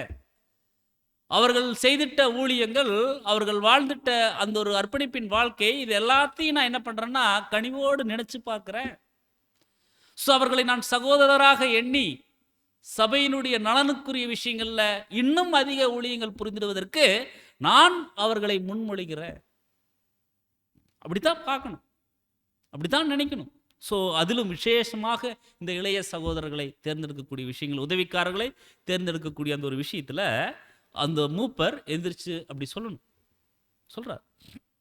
இப்படியாக ஒரு மூப்பர் கூறிடுவது அப்படிங்கிறது மிகவும் அருமையான காரியமாக இருக்கும். தனது இளைய சகோதரன் முன்னுக்கு வருவதற்கென இவர் உதவி செய்திட வேண்டியவராக இருக்கிறார். ஸோ சகோதரர்களை சத்தியத்தில் மேலே கொண்டு வர்றது தாங்க அன்புக்குரிய சகோதர சொல்ல ஒரு மூத்த சகோதரருடைய ரொம்ப மகிழ்ச்சியான ஒரு காரியமாக இருக்கும். ஸ்தேவானெல்லாம் அப்படி ஒரு ரத்த சாட்சியா மரிச்சு தேவன் குறித்து விட்னஸ் பண்ணிட்டு அங்க வந்து மரிக்கிறாருன்னா அந்த மூப்பர்களுக்கு எவ்வளவு மகிழ்ச்சியா இருந்திருக்கும். அவங்களுக்கு கூட அப்படிப்பட்ட சூழ்நிலையை தேவன் அனுமதிக்கல. முதல் ரத்த சாட்சி அவர் தான், ஸ்தேவான் உதவிக்காரர் தான். ஸோ உதவிக்காரர் அப்படிங்கிற ஒரு ஸ்தானம் அது விசேஷமான ஸ்தானம். பிரியமான சகோதர சகோதரிகளே, அது மிகவும் கனமிக்க ஒரு பார்வையாக இருக்குது. ஸோ தேவன் அவர்களுக்கு தான் மிக முக்கியத்துவம் கொடுத்து அந்த ஒரு ஃபர்ஸ்ட்லேயே வந்து என்ன பண்ணியிருக்காருன்னு சொல்லி பார்த்தோம்னா ஒரு ரத்த சாட்சியாக மரிக்கிறதுக்கு ஒரு சூழ்நிலையில் அனுமதிச்சிருக்கிறார். ஸோ அந்த மாதிரி ஒரு ஊழிய வாய்ப்பை ஒவ்வொரு சகோதரர்களும் சரியாக பயன்படுத்தி கொள்ளக்கூடியவர்களாக இருக்கணும் அப்படிங்கிறத நாம் வந்து பார்க்கணும். ஸோ இளைய சகோதரன் முன்னுக்கு வருவதற்கு மூப்பர் என்ன பண்ணணும்னா அப்ரிஷியேட் பண்ணக்கூடியவராக இருக்கணும். எப்போதுமே நிறைய வேலை இருக்குது, மிக அதிகமாக மூப்பர்களை பெற்றிருப்பதில் அச்சமடைய தேவையில்லை, பயப்பட தேவையில்லை. மிக அதிகமான மூப்பர்கள் எங்கள் சபையில் இருக்கிறாங்களே என்ன பண்ணுறது இல்லை, தேவன் அதுக்குண்டான ஊழியங்களை கொடுப்பாங்க. அது தேவன் தான் தேர்ந்தெடுக்கிறாங்க. ஸோ அறுவடையோ மிகுதி, வேலையாட்களோ குறைவு. ஸோ களம் இறங்குங்கள். சகோதரர் சொல்ற பாருங்க, களம் இறங்குங்க. ஃபீல்டுக்குள்ளே வாங்க. நீங்கள் வெளியே நின்றுட்டு அறுவடை அதிகமாக்குது, ஆட்கள் குறைவாக்குது அப்படின்னு எல்லாம் நீங்கள் சொல்லிட்டு வர வேண்டாம். நீங்கள் ஃபீல்டுக்குள்ளே வந்துருங்க, களம் இறங்குங்க, மற்றும் உங்களால் முடிந்த அனைத்தையும் செய்யுங்க. மற்றும் நீங்கள் முயற்சித்து கொண்டிருப்பதை தேவன் பார்க்கையில் உங்களுக்கு மற்ற கதவுகள், அனுகூலமான சூழ்நிலைகளை தேவன் அனுமதிப்பார். அப்போ சொன்ன பவுல் எபேசு பட்டணம் சொன்னார் இல்லைங்களா, இங்கே எபேசு பட்டணத்தில் எனக்கு பெரிதும் அனுகூலமான கதவு திறந்திருக்குதுன்னு சொல்கிறார். அப்படின்னா அங்கே ஊழியம் செய்வது 3 வருஷம் பக்கம் அங்கே தங்குறார். ஸோ அங்கே ஊழியம் செய்வதற்குண்டான அனுகூலமான கதவுகள் தேவன் தேர்ந்தெடுத்து கொடுத்தார், திறந்து வைத்தார். ஸோ அதே மாதிரி தான் அன்புக்குரிய சகோதர சோர்லே மூப்பர்கள், உதவிக்காரர்கள், சபையினுடைய ஒவ்வொரு அங்கமும் என்னதான் நினைக்கணும்னா களம் இறங்கணும். என்ன களம் இறங்குறது அப்படின்னா சத்தியத்தினுடைய விஷயங்களை விதைக்கக்கூடிய அந்த ஒரு பணியை செய்யக்கூடியவர்களாக இருக்கணும். தனக்குள்ள கிறிஸ்துவை வளர்த்தெடுக்கக்கூடிய அந்த ஒரு அறுவடையின் பணியை செய்யக்கூடியவர்களாக இருக்கணும். தன் சகோதர சகோதரிகள் மத்தியில் கிறிஸ்துவை வளர்த்தெடுக்கக்கூடிய மிக உன்னதமான ஊழியத்தை செய்யக்கூடிய ஒரு சூழ்நிலையை உருவாக்கி தரணும். ஸோ கர்த்தருடைய சாயல்ல எந்த சகோதரன் சகோதரி வளர்றாங்களோ அவர்களை உற்சாகப்படுத்தக்கூடியவராக இருக்கணும் சகோதர சகோதரிகள். இன்னும் அவர்களுக்கு வேணுங்கிறதான ஆலோசனைகள் மற்றும் சத்தியத்தின் விஷயங்களை பகிர்ந்து கொடுக்கக்கூடியவர்களாக இருக்கணும். ஸோ இது ஒவ்வொருவருடைய கடமையாக இருக்குது. ஸோ நம்ம எந்த சகோதரனுக்கும் சகோதரிக்கும் இடரலின் கல்லை நம்ம வந்து போட்டக்கூடாது. ஏன்னா நம்ம சபையாக கூடி வர்றோம் அப்படின்னா எதற்காக நம்ம கூடி வர்றோம்? சகோதர ஐக்கியத்தில் நாம் பலப்படுவதற்கும் நாம பக்தி விருத்தியில வளர்வதற்கும் தான். ஒரு எடிஃபிகேஷன் நம்மளுக்குள்ள வரணும் இல்லைங்களா? ஒரு தேவனுக்குரிய ஒரு வைராக்கியம் நம்மளுக்குள்ள வளரணும் இல்லைங்களா? நம்முடைய அழைப்பின் மேன்மையை நாம் உணரக்கூடியவர்களாக இருக்கணும் இல்லைங்களா? ஸோ அதனால தான் அன்புக்குரிய சகோதர சொல்ல சபையினுடைய நலனுக்கான காரியங்களை கண்ணோக்கக்கூடியவர்களாக நாம் ஒவ்வொருவரும் இருக்கணும். ஏதோ மூப்பர் உதவிக்காரர்களுக்கு மட்டும்தான் தேவன் அவருடைய மந்தையை கொடுத்து பாதுகாக்கிற விஷயம் இல்லை. நாம் ஒவ்வொருவரும் ஆடுதான், மூப்பரும் ஆடுதான், உதவிக்காரரும் ஆடுதான், சகோதர சகோதரி சபையினுடைய அங்கங்கள் ஒவ்வொருவரும் ஆடுகள் தான். ஸோ ஒவ்வொரு ஆடும் மற்ற ஆட்டுகளின் மீது நலனுள்ளதாக இருக்கும், அக்கறை செலுத்தக்கூடியதாக இருக்கணும். அந்த ஆட்டிற்கு தேவையான ஆகாரத்தை கொடுக்கக்கூடியதாக இருக்கணும், நல்ல ஆகாரமாக இருக்கணும் அது. ஸோ இதெல்லாமே அன்புக்குரிய சகோதர சோர்ல நாம் கவனம் கொள்ளக்கூடியவராக இருக்கணும். இதுவாக நாம் வந்து பார்த்துட்டோம் உதவிக்காரருடைய தகுதிகளாக இருக்குது. ஸோ இந்த தகுதிகளை நாம் என்ன பண்ணணும் அப்படின்னா சரியாக நாம் வந்து படித்து ஒவ்வொருவரும் என்ன பண்ணணும்னா நினைவில் நிறுத்தி அதை செயல்படுத்தக்கூடியவர்களாக இருக்கும். ஸோ அந்த டாபிக் முடிஞ்சிச்சு. அடுத்ததாக வசனம் 14 15 வரைக்கும் சபையினுடைய ஊழியக்காரர்கள் முன்மாதிரியாக ஜீவிக்கணும். டோட்டலாக சபையினுடைய கண்காணி மற்றும் உதவிக்காரர்கள் அவங்க 2 பேரும். ஸோ சபையினுடைய ஊழியக்காரர்கள் முன்மாதிரியாக ஜீவிக்கணும், மற்றவர்கள் பின்பற்றி வரக்கூடிய ஒரு வாழ்க்கை வாழக்கூடியவர்களாக இருக்கணும். சபைக்கு மாதிரிகளாக இருக்கிறது. ஒரு மாதிரி இல்லை அன்புக்குரிய சகோதரர்ல, சபைக்கு மாதிரியா இருக்கிறது. அதான் நம்ம வந்து பார்க்கும் பொழுது எங்க மூப்பரை பார்த்தா எங்களுக்கு ஒரு உற்சாகம் வருது. எங்க மூப்பரை பார்த்தா அன்பு அப்படிங்கிறத கத்துக்கலாம். எங்க மூப்பரை பார்த்தா சகிச்சுட்டு போறத கத்துக்கலாம். எங்க மூப்பரை பார்த்தா விட்டு கொடுக்கறத கத்துக்கலாம். எங்க மூப்பரை பார்த்தா எந்த அளவுக்கு அமைதியா இருக்கிறதோ அதை கத்துக்கலாம். இப்படி ஒவ்வொரு சகோதர சகோதரிகளும் கவனிக்கக்கூடியவர்களாக இருக்கணும். ஸோ அந்த மூப்பரை பார்த்தாலே உற்சாகம் அடையக்கூடிய ஒரு சூழல் அவங்களுக்குள்ள இருக்கும். அதுதான் மாதிரியாக இருக்கிறது. ஸோ இங்க சொல்றார் 1 தீமோத்தேயு 3:14, நான் உன்னிடத்திற்கு சீக்கிரமா வருவேன் என்று நான் நம்பி இருக்கிறேன் சொல்றார். தீமோத்தேயு பார்க்கணும்னு இந்த ஒரு முதல் நிறுவ முடியும் போது ரொம்ப எக்ஸ்ட்ரீமா சொல்லுவார். ஓ தீமோத்தேயுவே அப்படின்னு சொல்லி ரொம்ப அன்போடு எழுதுவார். அவர் சொல்றாரு, நான் உன்னிடத்திற்கு சீக்கிரமா வருவேன்னு சொல்லி நம்பி இருக்கிறேன், உன்னை பார்க்கணும்னு ரொம்ப ஆசையா இருக்கு. 15ஆம் வசனத்தில் சொல்றாரு, தாமதிப்பேனாகில் தேவனுடைய வீட்டில் நடக்க வேண்டிய வகையை நீ அறியும்படிக்கு இவைகள் எல்லாத்தையும் நான் உனக்கு எழுதுறேன். நான் உங்ககிட்ட வரணும்னு சொல்லி சீக்கிரமாக வரணும்னு சொல்லி நான் வந்து விரும்புகிறேன், நம்பியிருக்கிறேன். ஆனால் சூழ்நிலைகள் அப்படி இல்லை. நான் வர்றதுக்கு தாமதமாயிடுச்சு அப்படின்னா தேவனுடைய வீட்டில் ஒரு சில நல் ஒழுக்கங்கள் இருக்குது. ஸோ அந்த தேவனுடைய வீட்டில் நடக்க வேண்டிய அந்த ஒரு வகை ஒழுங்கு முறைகள் இருக்குது. ஸோ அதை எல்லாத்தையும் நீ அறியும்படிக்கு இதெல்லாம் மேலே நம்ம பார்த்துட்டு வந்தோம் இல்லைங்களா, இதெல்லாத்தையும் நான் உனக்கு எழுதுறேன். அந்த ஒரு வீடு, அந்த தேவனுடைய சபை, அந்த தேவனுடைய சபையாகிய வீடு எப்படி இருக்குன்னா, ஜீவனுள்ள தேவனுடைய சபையாகிய சத்தியத்திற்கு தூணும் ஆதாரமுமா இருக்குதுங்களா. அந்த வீடு சபை சத்தியத்திற்கு தூணும் ஆதாரம். அப்போ சபைக்குள்ள வந்தா நம்ம என்னதான் பேசணும்? சத்தியம்தான் பேசணும். சபைக்குள்ள வந்தா சத்தியம்தான் பேசணும். பக்தி விருத்திக்கு ஏதுவான வார்த்தைகள் தான் பேசணும். இப்போ உதாரணத்துக்கு அன்புக்குரிய சொல்ல, நம்ம ஒரு கல்யாண வீட்டுக்கு போகிறோம். கல்யாண வீட்டுக்கு போன உடனே அங்கெல்லாம் போய் நம்ம எல்லாம் பார்த்து முடிச்சுட்டு நம்முடைய சொந்தங்கள் நண்பர்கள் எல்லாம் இருக்கும்போது என்ன பண்ணுவோம்? ரவுண்டாக சேர் போட்டு உட்காந்து திரும்பி உட்காந்து நியாயம் பேசுவோம். அது கல்யாண வீடு, அது ஃபங்க்ஷன் வீடு. இது தேவனுடைய சபை, சத்தியத்திற்கு தூணும் ஆதாரமாக இருக்கக்கூடிய சபை. இந்த சபையில் நாம் எப்படி இருக்கிறோம்? சபைக்குள்ள வரும் பொழுது எந்த மாதிரி ஒரு தெய்வீக ஒழுங்குல நாம் இருக்கிறோம்? ஏன்னா சத்தியத்திற்கு தூணும் ஆதாரமாக இருக்கிறதே இந்த தேவனுடைய சபை தான். ஸோ புது சிருஷ்டியின் வாழ்க்கைக்கு தேவையான ஆகாரம் கிடைக்கிறதே இங்கே தான். ஸோ இங்கே நம்ம சபைக்குள்ள வரும் பொழுது நாம் எப்படிப்பட்ட குணலட்சணங்களை நம்ம வந்து காட்டுறோம்? பின் டிராப் சைலண்ட் இருக்கா? அல்லது நம்ம வந்தோடனே எப்போ போல அது கல்யாண வீட்டில் ஃபங்க்ஷன் வீட்டில் பேசுகிற மாதிரி நம்ம பேசிட்டு இருக்கிறோமா? இது தேவனுடைய சபை இல்லைங்களா?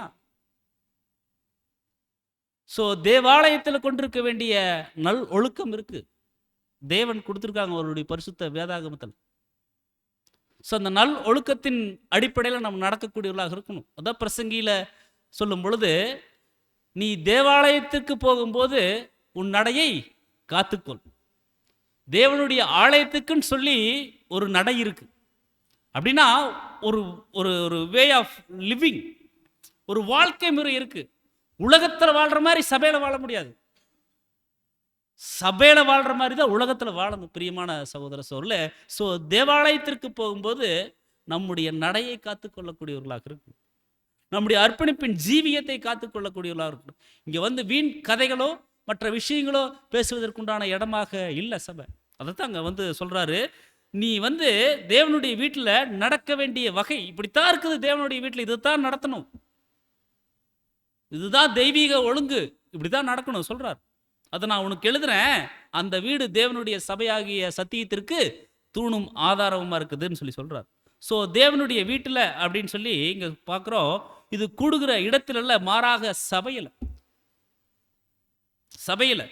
ஸோ அது ஜீவனுள்ள தேவனுடைய சபை. ஸோ சபை பிரிவுகளும் குழுக்களும் அல்ல, மாறாக இவை அனைத்திலும் காணப்படக்கூடிய பரிசுத்தவான்களை உள்ளடக்கிய ஒரே ஒரு சபை. இது பரிசுத்தவான்கள் அடங்கிய சபை. அப்போ பரிசுத்தவான்கள் அடங்கிய சபையில பரிசுத்தமான விஷயங்கள் தான் நம்ம பேசணும், பரிசுத்தமான நடக்கைகள் தான் இருக்கணும். ஏன்னா பரிசுத்தம் இல்லாமல் ஒருவரும் தேவனை தரிசிப்பதில்லையே. படிக்கிற வசனங்கள் நிறைய. ஸோ பரிசுத்தவான்கள் உள்ளடங்கிய ஒரே ஒரு சபை, அதுதாங்க சத்தியத்திற்கு தூணும் ஆதாரமுமா இருக்குது. ஸோ கர்த்தர் தம்முடையவர்கள் அறிவார். யார் பரிசுத்தவான்கள் அடங்கிய சபைக்குள்ள ஒரு பரிசுத்தவானாக இருக்கிறாங்கன்னு சொல்லி தம்முடையவர்களை அவர்களுடைய கடிகள்னால அறிந்து கொள்வார். ஸோ அன்புக்குரிய சகோதர சகோதரர்களே, நாம் கூடக்கூடிய இடம் அது பரிசுத்தமுள்ள ஒரு இடம். ஸோ அதற்குன்னு சொல்லி ஒரு ஒழுங்கு இருக்கு, அதற்குன்னு சொல்லி ஒரு கணம் இருக்கு. நம்ம நம்ம வந்து பழைய ஏற்பாட்டில் நம்ம வந்து பார்த்தோம். ஆபிரகாம் கிட்ட தேவன் சொல்லுவார், உன் பாதரட்சியை கழட்டி போடு, நீ நிற்கிற இடம் பரிசுத்தமானது. அந்த இடத்துக்கு ஒரு பரிசுத்த தன்மையை தேவன் கொடுக்குறார். மோசைக்கிட்டே அதைத்தான் சொல்றார், நீ நிற்கிற இடம் பரிசுத்தமானது, உன் பாதரட்சியை கழட்டி போடு. ஆனால் நம்ம பாருங்க, பாதரட்சியை வெளியிட்டுட்டு வந்துடுறோம், ஆனால் மறந்துடுறோம். நாம் நிற்கக்கூடிய இடம் பரிசுத்தம் உள்ளதுன்னு சொல்லி நம்ம மறந்துடுறோம். அப்படி இல்லை அன்புக்குரிய சகோதர சகோதரர்களே, அது தேவன் வாசம் பண்ணக்கூடிய ஒரு ஸ்தலமாக இருக்குது. ஸோ அதற்கே உரித்தான கணம் நாம் கொடுக்கக்கூடியவர்களாக இருக்கணும். ஸோ அப்போஸ்தலரால் பரிசுத்தவான்கள் என அழைக்கப்படுபவர்களை அது குறிக்கக்கூடியதாக இருக்குதுன்னு சொல்லி சொல்கிறோம். ஸோ ஜீவனுள்ள தேவனுடைய சபை அப்படின்னா கிறிஸ்து தலையாக இருக்கிறார். தனது இரட்சகராக அவரை நம்புகிற ஒவ்வொரு உண்மையான அர்ப்பணம் செய்தவரும் ஒரு அங்கத்தினராக இருக்கிறாங்க. இயேசு தமது பலியின் புண்ணியம் தமது சரீர அங்கங்களாக மாறும் அனைவருக்கும் பயன்படுவதற்கு ஏதுவாக முதலில் தம்மை ஒரு பலியாக ஒப்புக் கொடுக்கும் வரையிலுமே இந்த சபையானது நிறுவப்படலை. தன்னை பலியாக கொடுத்ததுக்கு அப்புறம் தான் இந்த ப்ராசஸ் அங்கே உருவாகுதுன்னு சொல்லி சகோதரர் சொல்றார். ஸோ அது வந்து தூணும் ஆதாரமுமா இருக்குது. அப்படின்னா சத்தியத்தின் தூணும் ஆதரவும் ஆதாரமும் அப்படிங்கிறது சத்தியம் எதன் அடிப்படையில் இருக்குது, எதனால ஆதரிக்கப்படுது அப்படிங்கிறத குறிக்கக்கூடியதாக இருக்குது. ஸோ சத்தியத்தினுடைய ஆதரவாளராக இருந்து தூண்களாக செயல்படுவதே திருச்சபையின் தற்போதைய பணி. நம்மளுடைய வேலை என்னதான் வேலைங்களாமா? பரிசுத்தவான்களாக நம்ம வந்து தேவன் பார்க்குறாங்க, கிறிஸ்துவனுடைய மனவாட்டியாக நம்மளை வந்து பார்க்குறாங்க. அப்போ நம்மளுடைய வேலை என்னதான் அப்படின்னா சத்தியத்திற்கு ஆதரவாளராக இருக்கணும், சத்தியத்தை பறைசாற்றக்கூடியவர்களாக இருக்கணும், சத்தியத்தை குறித்து பெருமை பாராட்டக்கூடியவர்களாக இருக்கணும். ஸோ சத்தியத்திற்கு ஆதரவாளராக இருந்து தூண்களாக செயல்படுவது தான் இந்த ஒரு திருச்சபையின் பிள்ளைகளாகிய நம்ம ஒவ்வொருவருடைய முக்கியமான வேலையாக இருக்குது. இதை தவிர வேறு வேலையே இல்லை நம்மளுக்கு. ஸோ அதை நம்ம சரியாக செய்யணும். ஸோ இறுதியில் நாம் 1000 வருட யுகத்தின் போது தேவனுடைய சத்தியத்தினுடைய அஸ்திபாரமாகவும் பிரதிநிதியாகவும் நம்ம மாறிடுவாங்களா? பாருங்க, எவ்வளோ பெரிய பாக்கியம் கொடுக்குறாங்க தேவன். இப்போ யாருங்க நம்மளுக்கு அஸ்திபாரம்? கிறிஸ்து. அவங்க மேலே அப்போஸ்தலர்கள் கட்டுறாங்க, அவங்களுக்கு மேலே தேவ கிருபையில நம்ம கட்டுறோம். இதை குறித்து இந்த சபையினுடைய திருச்சபையின் பிள்ளைகள் கட்டி எழுப்பப்படுவதை குறித்து பேதுரு அழகா சொல்லுவார். அதாவது கிறிஸ்து மூளைக்கல், அப்போஸ்தலர்கள் அஸ்திபாரம், அதுக்கு மேலே ஒவ்வொரு கல்லா வச்சு வச்சு வச்சு வச்சு கட்டுறது தான் கிறிஸ்துவின் சபை அப்படிம்பார்.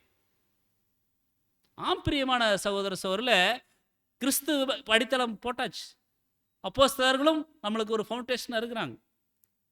பாருங்க, நம்ம சரியான ஒரு திருச்சபையினுடைய அந்த ஒரு அழைப்பினுடைய வேலையை நம்ம செய்துட்டோம் அப்படின்னா நம்மளுக்கு தேவன் இறுதியில் எப்படி ஒரு வாய்ப்பு கொடுக்குறாங்கன்னா, நம்ம அஸ்திபாரம் ஆயிடுவாங்களாம், நம்ம மேலே கட்டுவாங்களாம். நம்ம மேலே தேவன் என்ன பண்ண போறாங்கன்னு சொல்லி பார்த்தா, தேவனுக்கு பிரியமான சந்ததியை, தேவனை மட்டுமே சேவிக்கக்கூடிய ஒரு சந்ததியை தேவன் நம்ம மேலே கட்ட போறார். அதுக்கெல்லாம் நம்மளுக்கு தகுதி இருக்குங்களா? நம்ம யோசிச்சு பார்க்கணும், அதுக்கெல்லாம் நம்மளுக்கு தகுதி இருக்கா? ஸோ அப்படி தகுதியை வளர்த்து கொள்வதற்காகத்தான் இந்த ஒரு சபை கூடுகை. ஸோ அதுக்கு தான் தேவன் இப்படிப்பட்ட ஏற்பாடுகளை, சபையினுடைய ஏற்பாடுகளை, எக்லிசியா அரேஞ்ச்மெண்ட்ஸ் தேவன் உருவாக்கி வச்சிருக்கார். இது சாதாரண ஏற்பாடு இல்லை, ஏதோ ஞாயிற்றுக்கிழமை நம்ம வந்துட்டு போகிறோம் அப்படிங்கிற ஏற்பாடு இல்லை. பிரியமான சகோதர சகோதரிகளே, நம்ம தான் அஸ்திபாரமாக போகிறோம் அப்படின்னா கிறிஸ்து தான் இப்போ நம்மளுக்கு அஸ்திபாரம். அந்த இடத்துக்கு நம்ம போக போகிறோம் அப்படின்னா எவ்வளோ மகிமையான ஒரு ஸ்லாக்கியம். ஸோ பிரதிநிதியாக இருக்கிறது அப்படிங்கிறது ஏதோ சாதாரண பிரதிநிதி இல்லை,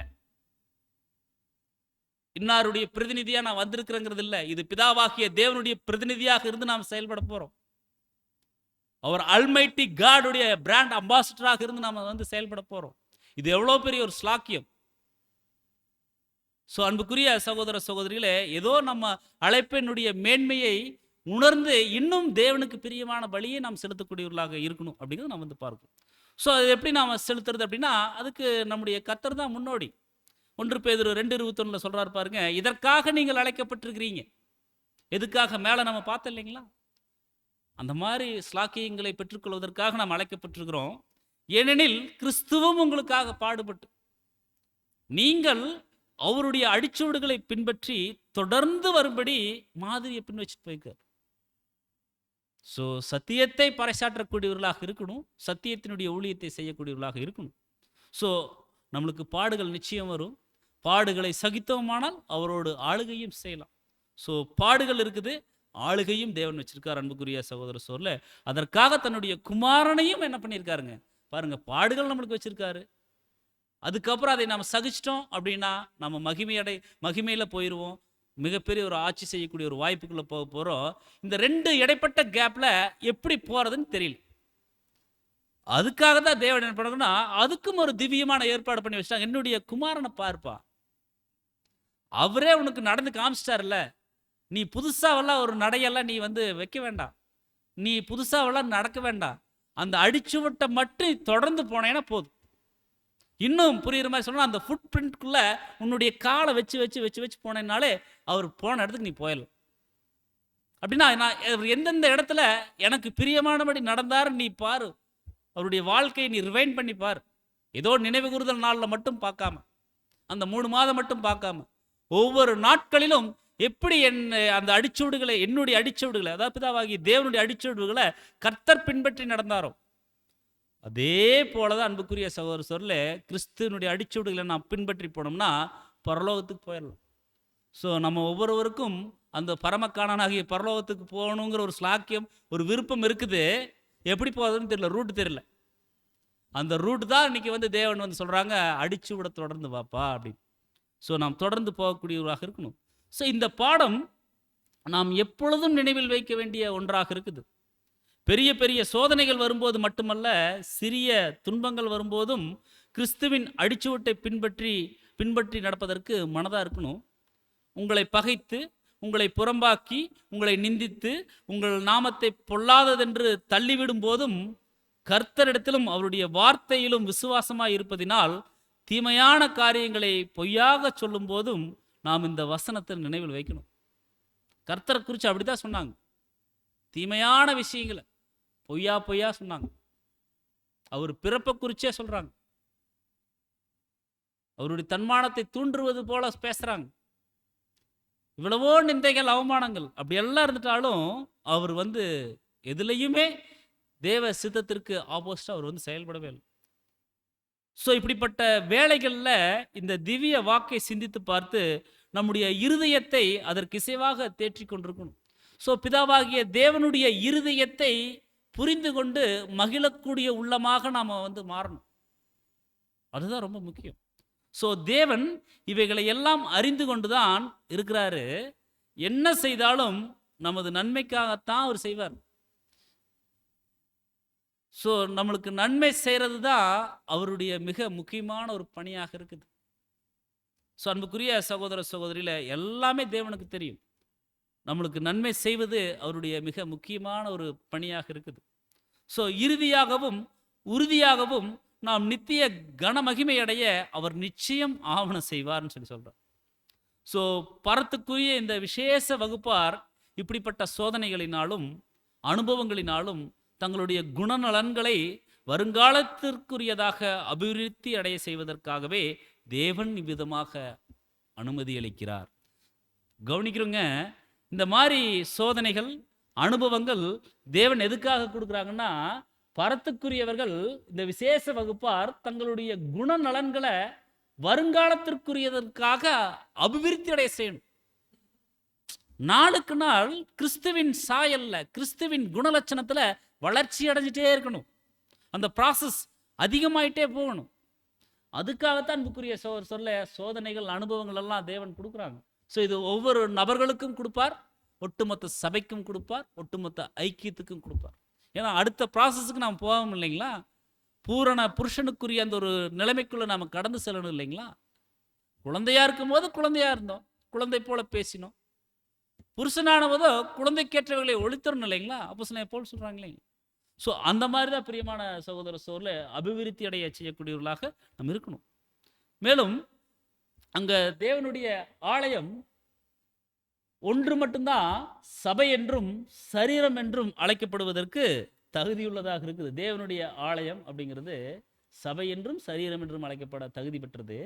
இது உலகத்தின் பார்வையில் முக்கியமானதாகவும் ஆடம்பரம் உள்ளதாகவும் காணப்படாம மிக எளிமையாக இருப்பதனால உலகத்தாரால் அங்கீகரிக்கப்படாமலும் அங்கீகரிக்கப்படக்கூடாததாகவும் இருக்குது. அவங்க பெரிய பெரிய கட்டடத்தில் அதைத்தான் வந்து தேவனுடைய சபைன்னு நினைக்கிறாங்க.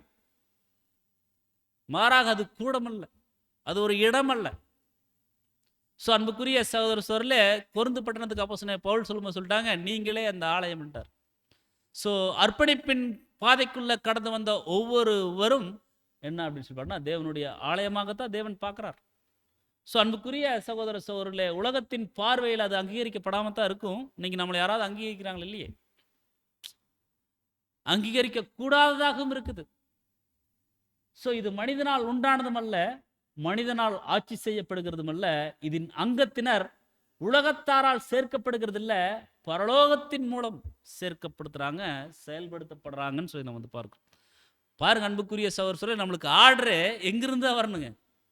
பரலோகத்திலிருந்து தான் வரணும். அங்கிருந்து வருது. நம்ம பரலோகத்திலிருந்து ஆர்டர் வாங்கிட்டு நம்ம வந்து செய்கிறோமா ஒவ்வொரு விஷயங்களையும்? அப்பா இது சரிங்களா, நான் செய்யலாங்களா, கேட்குறேங்களா? கேட்கணும் இல்லைங்களா? அதுதான் அங்கே வந்து சொல்கிறார் நம்முடைய 7ஆம் தூதன் சொல்கிறார். ஸோ இது வந்து பரலோகத்திலிருந்து செயல்படுத்தப்படுது. ஸோ நம்மளை வந்து இயக்குபவர், இயக்குனர், டைரக்டர் பரலோகத்தில் இருக்கிறார். அந்த டைரக்டர் சொல்கிறபடி நம்ம என்ன பண்ணுங்க? நம்ம டைரக்ட் பண்ணுற மாதிரி நம்ம நடக்கக்கூடியவர்களாக இருக்கணும். மேலும் சகோதரர் சொல்கிறாரு, அப்போஸ்தலன் கூறுவது போல பரலோகத்தில் பேர் எழுதப்பட்ட சர்வ சங்கத்தார் தான் அவங்க. யாருங்க? அந்த கிறிஸ்துவின் சபை, தேவனுடைய ஆலயம், 1,44,000 பேர், புத்தியுள்ள மனவாட்டி. ஸோ இவர்களின் தலையும் கண்காணிப்பாளரும் கிறிஸ்து தான். இதற்குரிய கட்டளைகள் அவருடைய வார்த்தைகள் தான். மேலும் இவர்களுக்கு ஒரே தேவனும் ஒரே விசுவாசம் ஒரே ஞானஸ்தானமும் கட்டளையிடப்பட்டிருக்குது. அப்போஸ்தலர், தீர்க்கதரிசிகள் என்பவர்களுடைய பேரில் சபை கட்டப்பட்டு இயேசுவே இதற்கு மூளைக்கல்லாக இருக்கிறாரு அப்படின்னு சொல்லி சொல்றார். கர்த்தர் தான் மூளைக்கல். அப்போ மூளைக்கல் அவருக்கு மேல அப்போஸ்தலர்கள், தீர்க்கதரிசிகள், அதற்கு மேல நாம கட்டப்பட்டு வந்துட்டு இருக்கிறோம். ஸோ கர்த்தர் சாதாரணமான ஒரு நபர் அல்ல. அப்போஸ்தலர்கள் அவங்களும் சாதாரணமாக இல்லை. தீர்க்கதரிசிகள் அவர்களும் ஒரு சாதாரணமான ஆட்கள் அல்ல. ஸோ இவங்கள மேலே நம்ம கட்டிட்டு வரோம்னா இந்த உறுதியான ஒரு அஸ்திவாரம் எப்படி இருக்குங்க? அப்போ இது யாராருனால உடைக்க முடியுமான்னு உடைக்க முடியாது. உடைக்கணும்னு நினைக்கிறவங்க தான் உடைஞ்சு போயிடுவாங்க. ஏன்னா ஸ்ட்ராங்கான ஆட்களை வச்சு ஸ்ட்ராங்காக தேவன் கட்டிட்டு வர்றார்.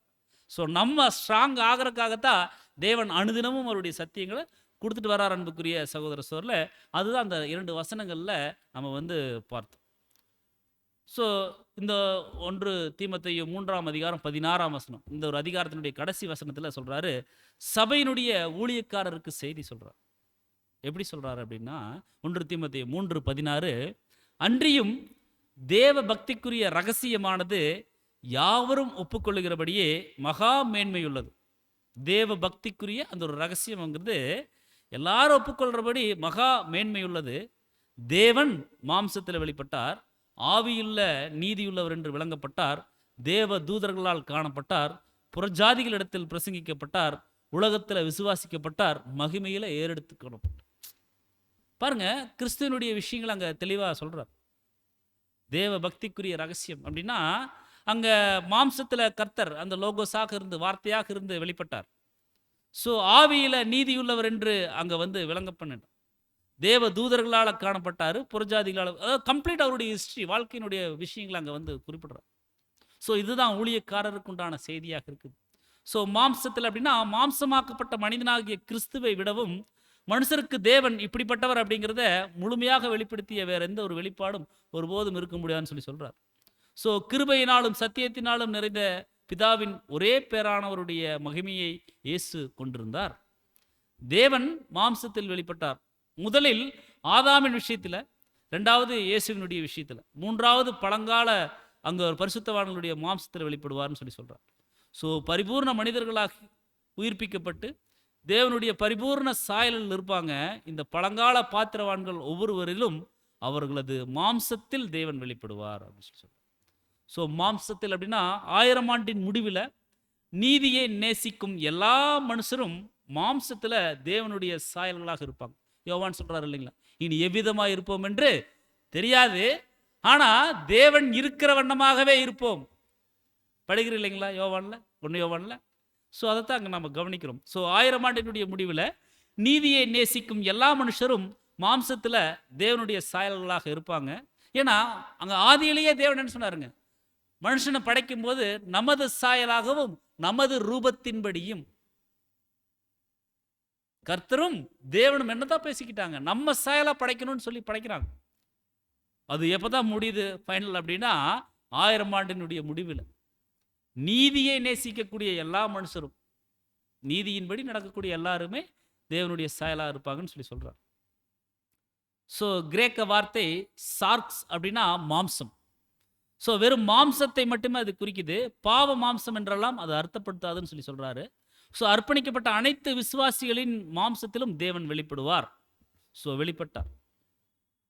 கிரேக்க பாஷையில் வெளிக்காண்பிக்கப்பட்டார் அப்படின்னு சொல்லி அங்கே வந்து பார்க்குறோம். ஸோ தேவன் தமது குமாரனையே ஈந்தார், குமாரனும் தம்மை நமக்காக ஒப்பு கொடுக்குறார். எவ்வளோ பெரிய ஒரு சாக்ரிஃபைஸ் பாருங்க, 2 பேருக்குமே, தேவனும் கர்த்தரும் தன்னுடைய குமாரனையே ஈந்து கொடுத்துட்றார், குமாரனும் தம்மை வந்து நமக்காக ஒப்பு கொடுக்குறார்.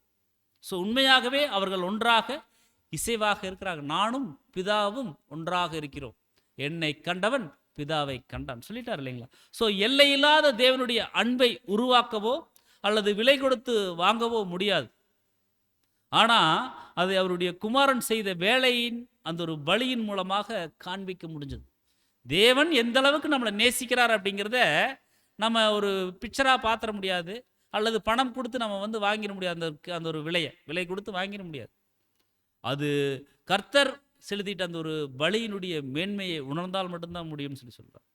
ஸோ நமது கர்த்தர் பூமியில் இருந்தபோது முழு அர்த்தத்தில் மாம்சத்தில் பிதாவின் பிரதிநிதியாக இருந்திருக்கிறார், லோகோஸாக வார்த்தையாக இருந்திருக்கிறார். ஸோ பிதாவின் ஆவி இயேசுவில் காணப்பட்டுச்சு அப்படின்னு சொல்லி சொல்கிறார். ஸோ ஆவியில் நீதியுள்ளவர் என்று விளங்கப்பட்டார், justified in the spirit. So இயேசு நியாயமுள்ளவர், ஏற்புடையவர் அப்படின்னு சொல்லி நிரூபிக்கப்பட்டார் அப்படின்னு சொல்லி நாம் வந்து பார்க்கிறோம். ஸோ பரிபூர்ணம் உள்ளவர் அப்படின்னு சொல்லி நிரூபிக்கப்பட்டார். மாறாக சரியானவராக நியாயமுள்ளவராக அவர் வந்து ஆக்கப்படலை, அவர் நீதியுள்ளவராக சரியானவராக இருக்கிறார் அப்படின்னு சொல்லி நிரூபிக்கப்பட்டிருக்கிறார், ப்ரூவ் பண்ணப்பட்டிருக்கு. அவர் ஆக்கப்படலை. அதாவது ஆக்குதல் அப்படிங்கிறது மேட் பண்ணுறது, மேக்கிங், உருவாக்குறது, அப்படி அல்ல. அவர் நிரூபிக்கப்பட்டிருக்கிறார், ப்ரூவ் பண்ணி காமிச்சுக்கிறார். அவர் நீதியாக நான் இருக்கிறேன்னு சொல்லி ப்ரூவ் பண்ணி காமிச்சுக்கிறார். எப்படின்னா தேவன் நீதியான தீர்ப்பு செய்வார்னு சொல்லி நீதியோடு இவர் வந்து நடக்கணும்னு சொல்லி தன்னுடைய வாழ்க்கையினுடைய ஒரு முக்கிய ஒரு பகுதியாக வச்சு அவர் செயல்பட்டார். ஸோ தேவனுடைய நியாயத்தை அல்லது நீதியை அங்கே வந்து வெளிப்படுத்தி காண்பிக்கிறார். ஸோ தேவ தூதர்களால் காணப்பட்டார். ஸோ ஆக்கினைக்குள்ளாக்கப்பட்ட தேவ தூதர்கள் முதல் வசனம், அதாவது முதல் வசனம் மற்றும் பிரசங்கம் துவக்கி இயேசுவினுடைய கீழ்ப்படிதல் மற்றும் உயர்த்தப்படுதல் போன்ற பாடங்களை நிறைய கற்றுக்கொண்டிருக்கிறாங்கன்னு சொல்லிட்டு 1 பேதுரு 3ஆம் அதிகாரம் வசனம் 18-20 வரைக்கும் கோட் பண்றார் சகோதரர். ஏனெனில் கிறிஸ்துவும் நம்மை தேவனிடத்தில் சேர்க்கும்படி அநீதியுள்ளவர்களுக்கு பதிலாக நீதியுள்ளவராய் பாவங்களின் நிமித்தம் ஒரு தரம் பாடுபட்டார். அவர் மாம்சத்தில் கொலையுண்டு ஆவியில் உயிர்ப்பிக்கப்பட்டார். அந்த ஆவியில் அவர் போய் காவலில் உள்ள ஆவிகளுக்கு பிரசங்கித்தார். அந்த ஆவிகள் பூர்வத்தில் நோவா பேழையை ஆயத்தம் பண்ணார் இல்லைங்களா, அந்த பேழையை ஆயத்தம் பண்ணும் நாட்களில் தேவன் நீடிய பொறுமையோடு காத்திருந்த போது கீழ்ப்படியாமல் போனவங்க. ஸோ அந்த பேழையில் சிலராகி 8 பேர் மாத்திரம்தான் பிரவேசித்து ஜலத்தினால காக்கப்பட்டாங்க. ஸோ மிகப்பெரிய ஒரு அழிவு வந்துச்சு. அதில் தேவனை விசுவாசித்தவங்க மட்டும்தான் என்ன பண்ணாங்கன்னு சொல்லி பார்த்தோம்னா, அதாவது நோவா அவங்க ஃபேமிலி 8 பேர் மாத்திரம்தான் அந்த பேழைக்குள்ளே பிரவேசித்து அவங்க வந்து ஜலத்திலிருந்து காக்கப்பட்டாங்க, அந்த ஒரு அழிவிலிருந்து அவங்க வந்து காக்கப்பட்டாங்க. ஸோ இதை சொல்லிட்டு அவர் ஆதியாகமத்தில் இருக்கக்கூடிய விஷயத்தை பேதுரு அங்கே குறிப்பிடுறாரு. சொல்லிட்டு அடுத்த வசனத்தில் முக்கியமான ஒரு பகுதியை சொல்கிறார். 1 பேதுரு 3:21 அதற்கு ஒப்பனையான ஞானஸ்தானமானது மாம்ச அழுக்குதை நீக்குதலாய் இராமல் தேவனை பற்றும் நல் மனசாட்சியின் உடன்படிக்கையாய் இருந்து இப்பொழுது நம்மையும் இயேசு கிறிஸ்துவனுடைய உயிர்த்தெழுதலினால ரட்சிக்கிறது அப்படின்னு சொல்லி சொல்றார். ஒரு விஷயத்தை சொல்றார், நல் மனசாட்சியின் உடன்படிக்கையை குறித்து சொல்றார். எதற்கு ஒப்பனையான ஞானஸ்தானம்னா பாருங்க, அடுத்த பிக்சர்ல பார்த்தா ஒரு மிகப்பெரிய ஜலம், ஒரு மலையே மூடுற அளவுக்கு பெரிய ஜலம் வந்துருச்சு. ஸோ ஞானஸ்தானம், நல்மனசாட்சி உடன்படிக்கை அப்படிங்கிறது தண்ணிக்குள்ள போய் வெளியே வர்றது. ஸோ உலகத்துக்கு மறிச்சு உங்களுக்காக நான் இருக்கிறேன் அப்படிங்கிறது தான் அது அடையாளப்படுத்துது. ஸோ அந்த மாதிரி தான் அந்த பேழை என்ன பண்ணுச்சான், உள்ள போய் தண்ணிக்குள்ள போய் வெளியே வருது. உள்ள இருந்த நோவா மற்றும் அவருடைய குடும்பத்தார் 8 பேர் மாத்திரம் காக்கப்படுறாங்க. ஸோ அவங்க எந்த விதத்தில் அவங்க வந்து காக்கப்பட்டாங்க அப்படின்னா, அந்த பேழை வந்து எதை அடையாளப்படுத்தக்கூடியதாக இருக்குது அப்படின்னு சொல்லி பார்த்தோம்னா, இப்போ நம்ம கூட ஒரு பேழையில் தான், ஒரு கப்பலில் தான் போயிட்டுருக்குறோம். என்ன கப்பலில் போயிட்டுருக்குறோம் அப்படின்னா, அன்புக்குரிய சகோதர சகோதரிகளை, 1 தீமோத்தேயு 1ஆம் அதிகாரம் 19ஆம் வசனத்தில் பார்க்குறோம். இந்த நல்மனசாட்சியை சிலர் தள்ளிவிட்டு விசுவாசமாகிய கப்பலை சிலர் சேதப்படுத்திட்டாங்க. இப்போ நம்ம எதில் போயிட்டுருக்குறோங்க? விசுவாசமாகிய கப்பல் பேழையில் போயிட்டுருக்குறோம். நம்ம கூட கர்த்தர் வரார். ஸோ அதனால் நம்ம பயப்பட தேவையில்லை. ஆனாலும் இங்கே தீமோத்தேயு மூலியமாக அப்போஸ்தலனாகிய பவுல் நம்மளுக்கு எச்சரிக்கிறாங்க, விசுவாசமாகிய கப்பலை சிலர் தள்ளி விட்டு சேதப்படுத்திட்டாங்க. அப்படின்னா விசுவாசமே ஆட்டம் கண்டுருச்சு. பொதுவாக விசுவாசம் அப்படிங்கிறது என்ன அப்படின்னா, விசுவாசமானது நம்பப்படுகிறவைகளின் உறுதியும் காணப்படாதவைகளினுடைய நிச்சயமா இருக்குது. அதனால முன்னோர்கள் நற்சாட்சி பெற்றுக்கிறாங்க. மழையை பார்த்துருக்கேன்னவா? இல்லை.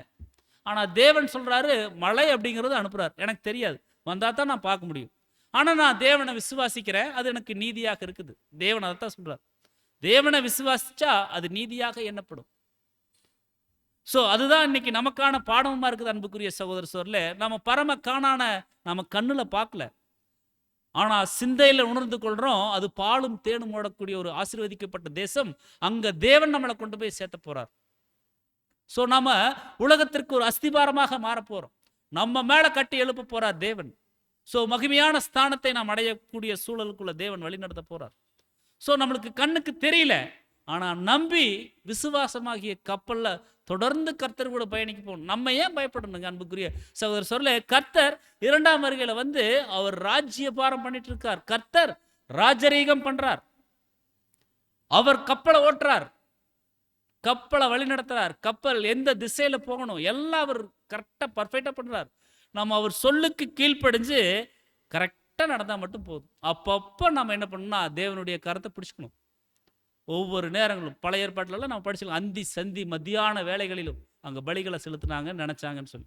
ஸோ அப்படி நம்ம எல்லா நேரங்களிலும் தேவனை நாம் நினைத்து கொள்ளக்கூடியவர்களாக இருக்கணும். உட்கார்ந்தாலும், எந்திரிச்சாலும், நடந்தாலும், புசித்தாலும், குடித்தாலும், எதை செய்தாலும் தேவனுடைய மகிமைக்கென்று செய்யக்கூடியவர்களாக இருக்கணும். பிரியமான சகோதர சகோதரிகளை, ஏன் அப்படின்னா பாருங்க, நம்மளுக்கு யார் கூட போராட்டம் இருக்குன்னு சொல்லி எபேசியருக்கு எழுதும் பொழுது சொல்றாரு. எபேசியர் 6ஆம் அதிகாரம் 12 மற்றும் 13, ஏனெனில் மாம்சத்தோடும் இரத்தத்தோடும் அல்ல, துரைத்தனங்களோடும் அதிகாரங்களோடும் இப்பிரபஞ்சத்தினுடைய அந்தகார லோகாதிபதிகளோடும் வானம் மண்டலங்களில் உள்ள பொல்லாத ஆவிகளினுடைய அந்த ஒரு சேனைகளோடும் நம்மளுக்கு போராட்டம் இருக்குது.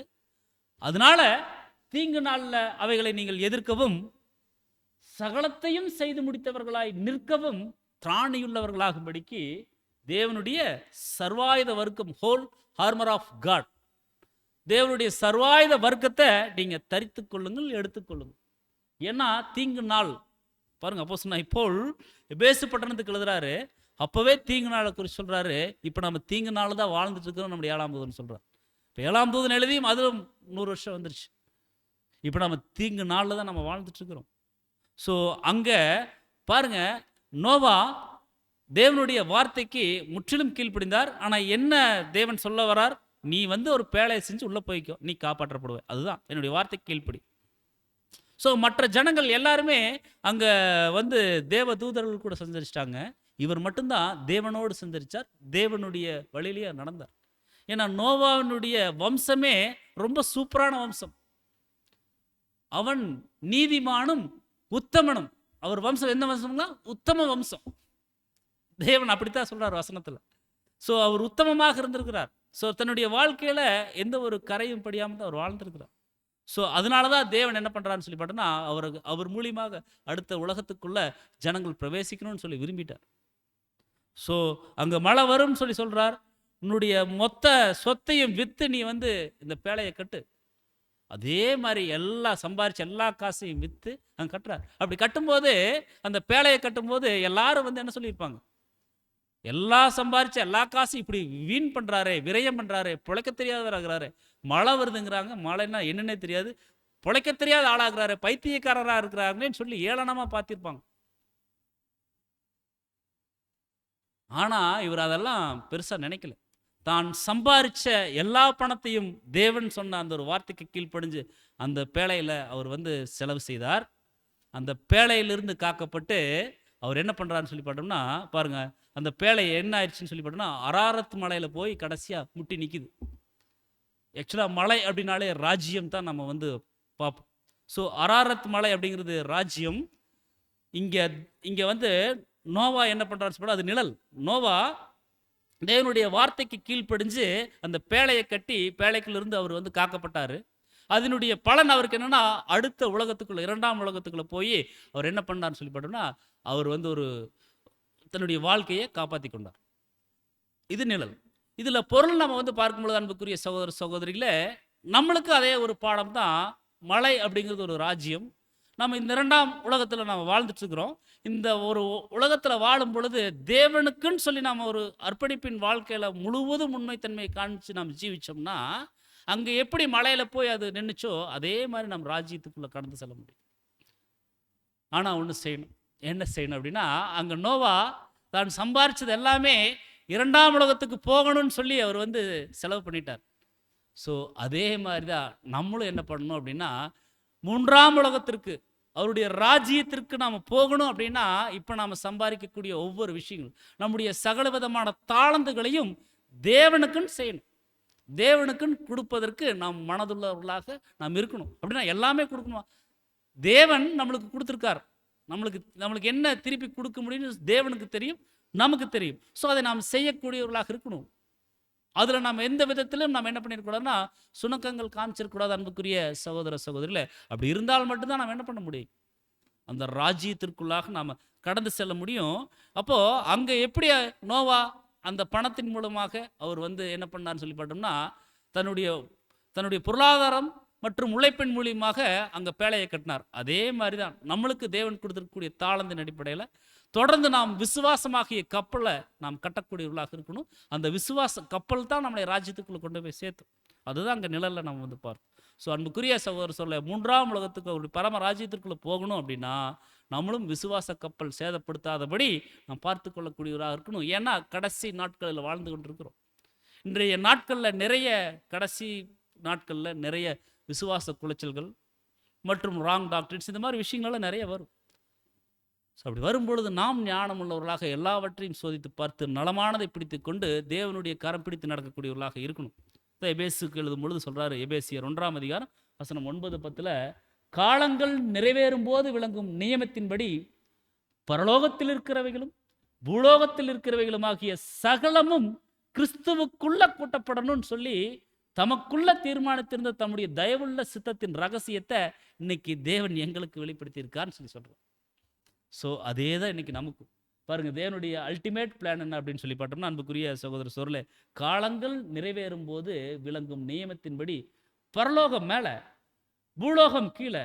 ஸோ இதுக்கு 2க்கும் மத்தியஸ்தர் கிறிஸ்து. ஸோ சகலமும் கிறிஸ்துவுக்குள்ள கூட்டப்படணும். ஸோ அது தமக்குள்ள தேவன் தீர்மானித்திருந்த தம்முடைய தயவுள்ள சித்தத்தினுடைய ரகசியத்தை இன்னைக்கு இப்படிப்பட்ட பரலோகத்தில் உள்ளவைகளும் பூலோகத்தில் உள்ளவைகளும் கர்த்தர் மூலமாக கூட்டி சேர்க்கப்படுது அப்படிங்கிற ஒரு விஷயத்தை இன்னைக்கு தேவன் கிருபையாக நம்மளுக்கு கொடுத்துருக்கார். ஸோ நாம் எவ்வளவு நன்றி உள்ளவர்களாக இருக்கணும். அதிலும் விசேஷமாக நாம் அஸ்திபாரமாக போக போகிறோம். ஸோ ஒரு ஒரு பயபக்தியுள்ள ஒரு சந்ததி, தேவனை சேவிக்கக்கூடிய ஒரு சந்ததியே நம்ம மூலியமாக தேவன் கொண்டு வர போகிறார். அப்படின்னா நம்ம எவ்வளவு உண்மையுள்ளவர்களாக நம்முடைய அனுதின ஜீவியங்களில் ஜீவிக்கணும் அப்படிங்கிற ஒரு பாடம் இன்றைய தினத்தில் நம்ம வந்து கற்றுக்கொள்கிறோம். தொடர்ந்து வரக்கூடிய நாட்கள் அன்புக்குரிய சகோதர சோழர்களே, நாம் அடுத்த அதிகாரத்திற்குள்ளாக கடந்து செல்லலாம். பொறுமையோடு கேட்ட நம் அனைவரையும் தேவன் தாமே ஆசீர்வதிப்பாராக. ஆமென்.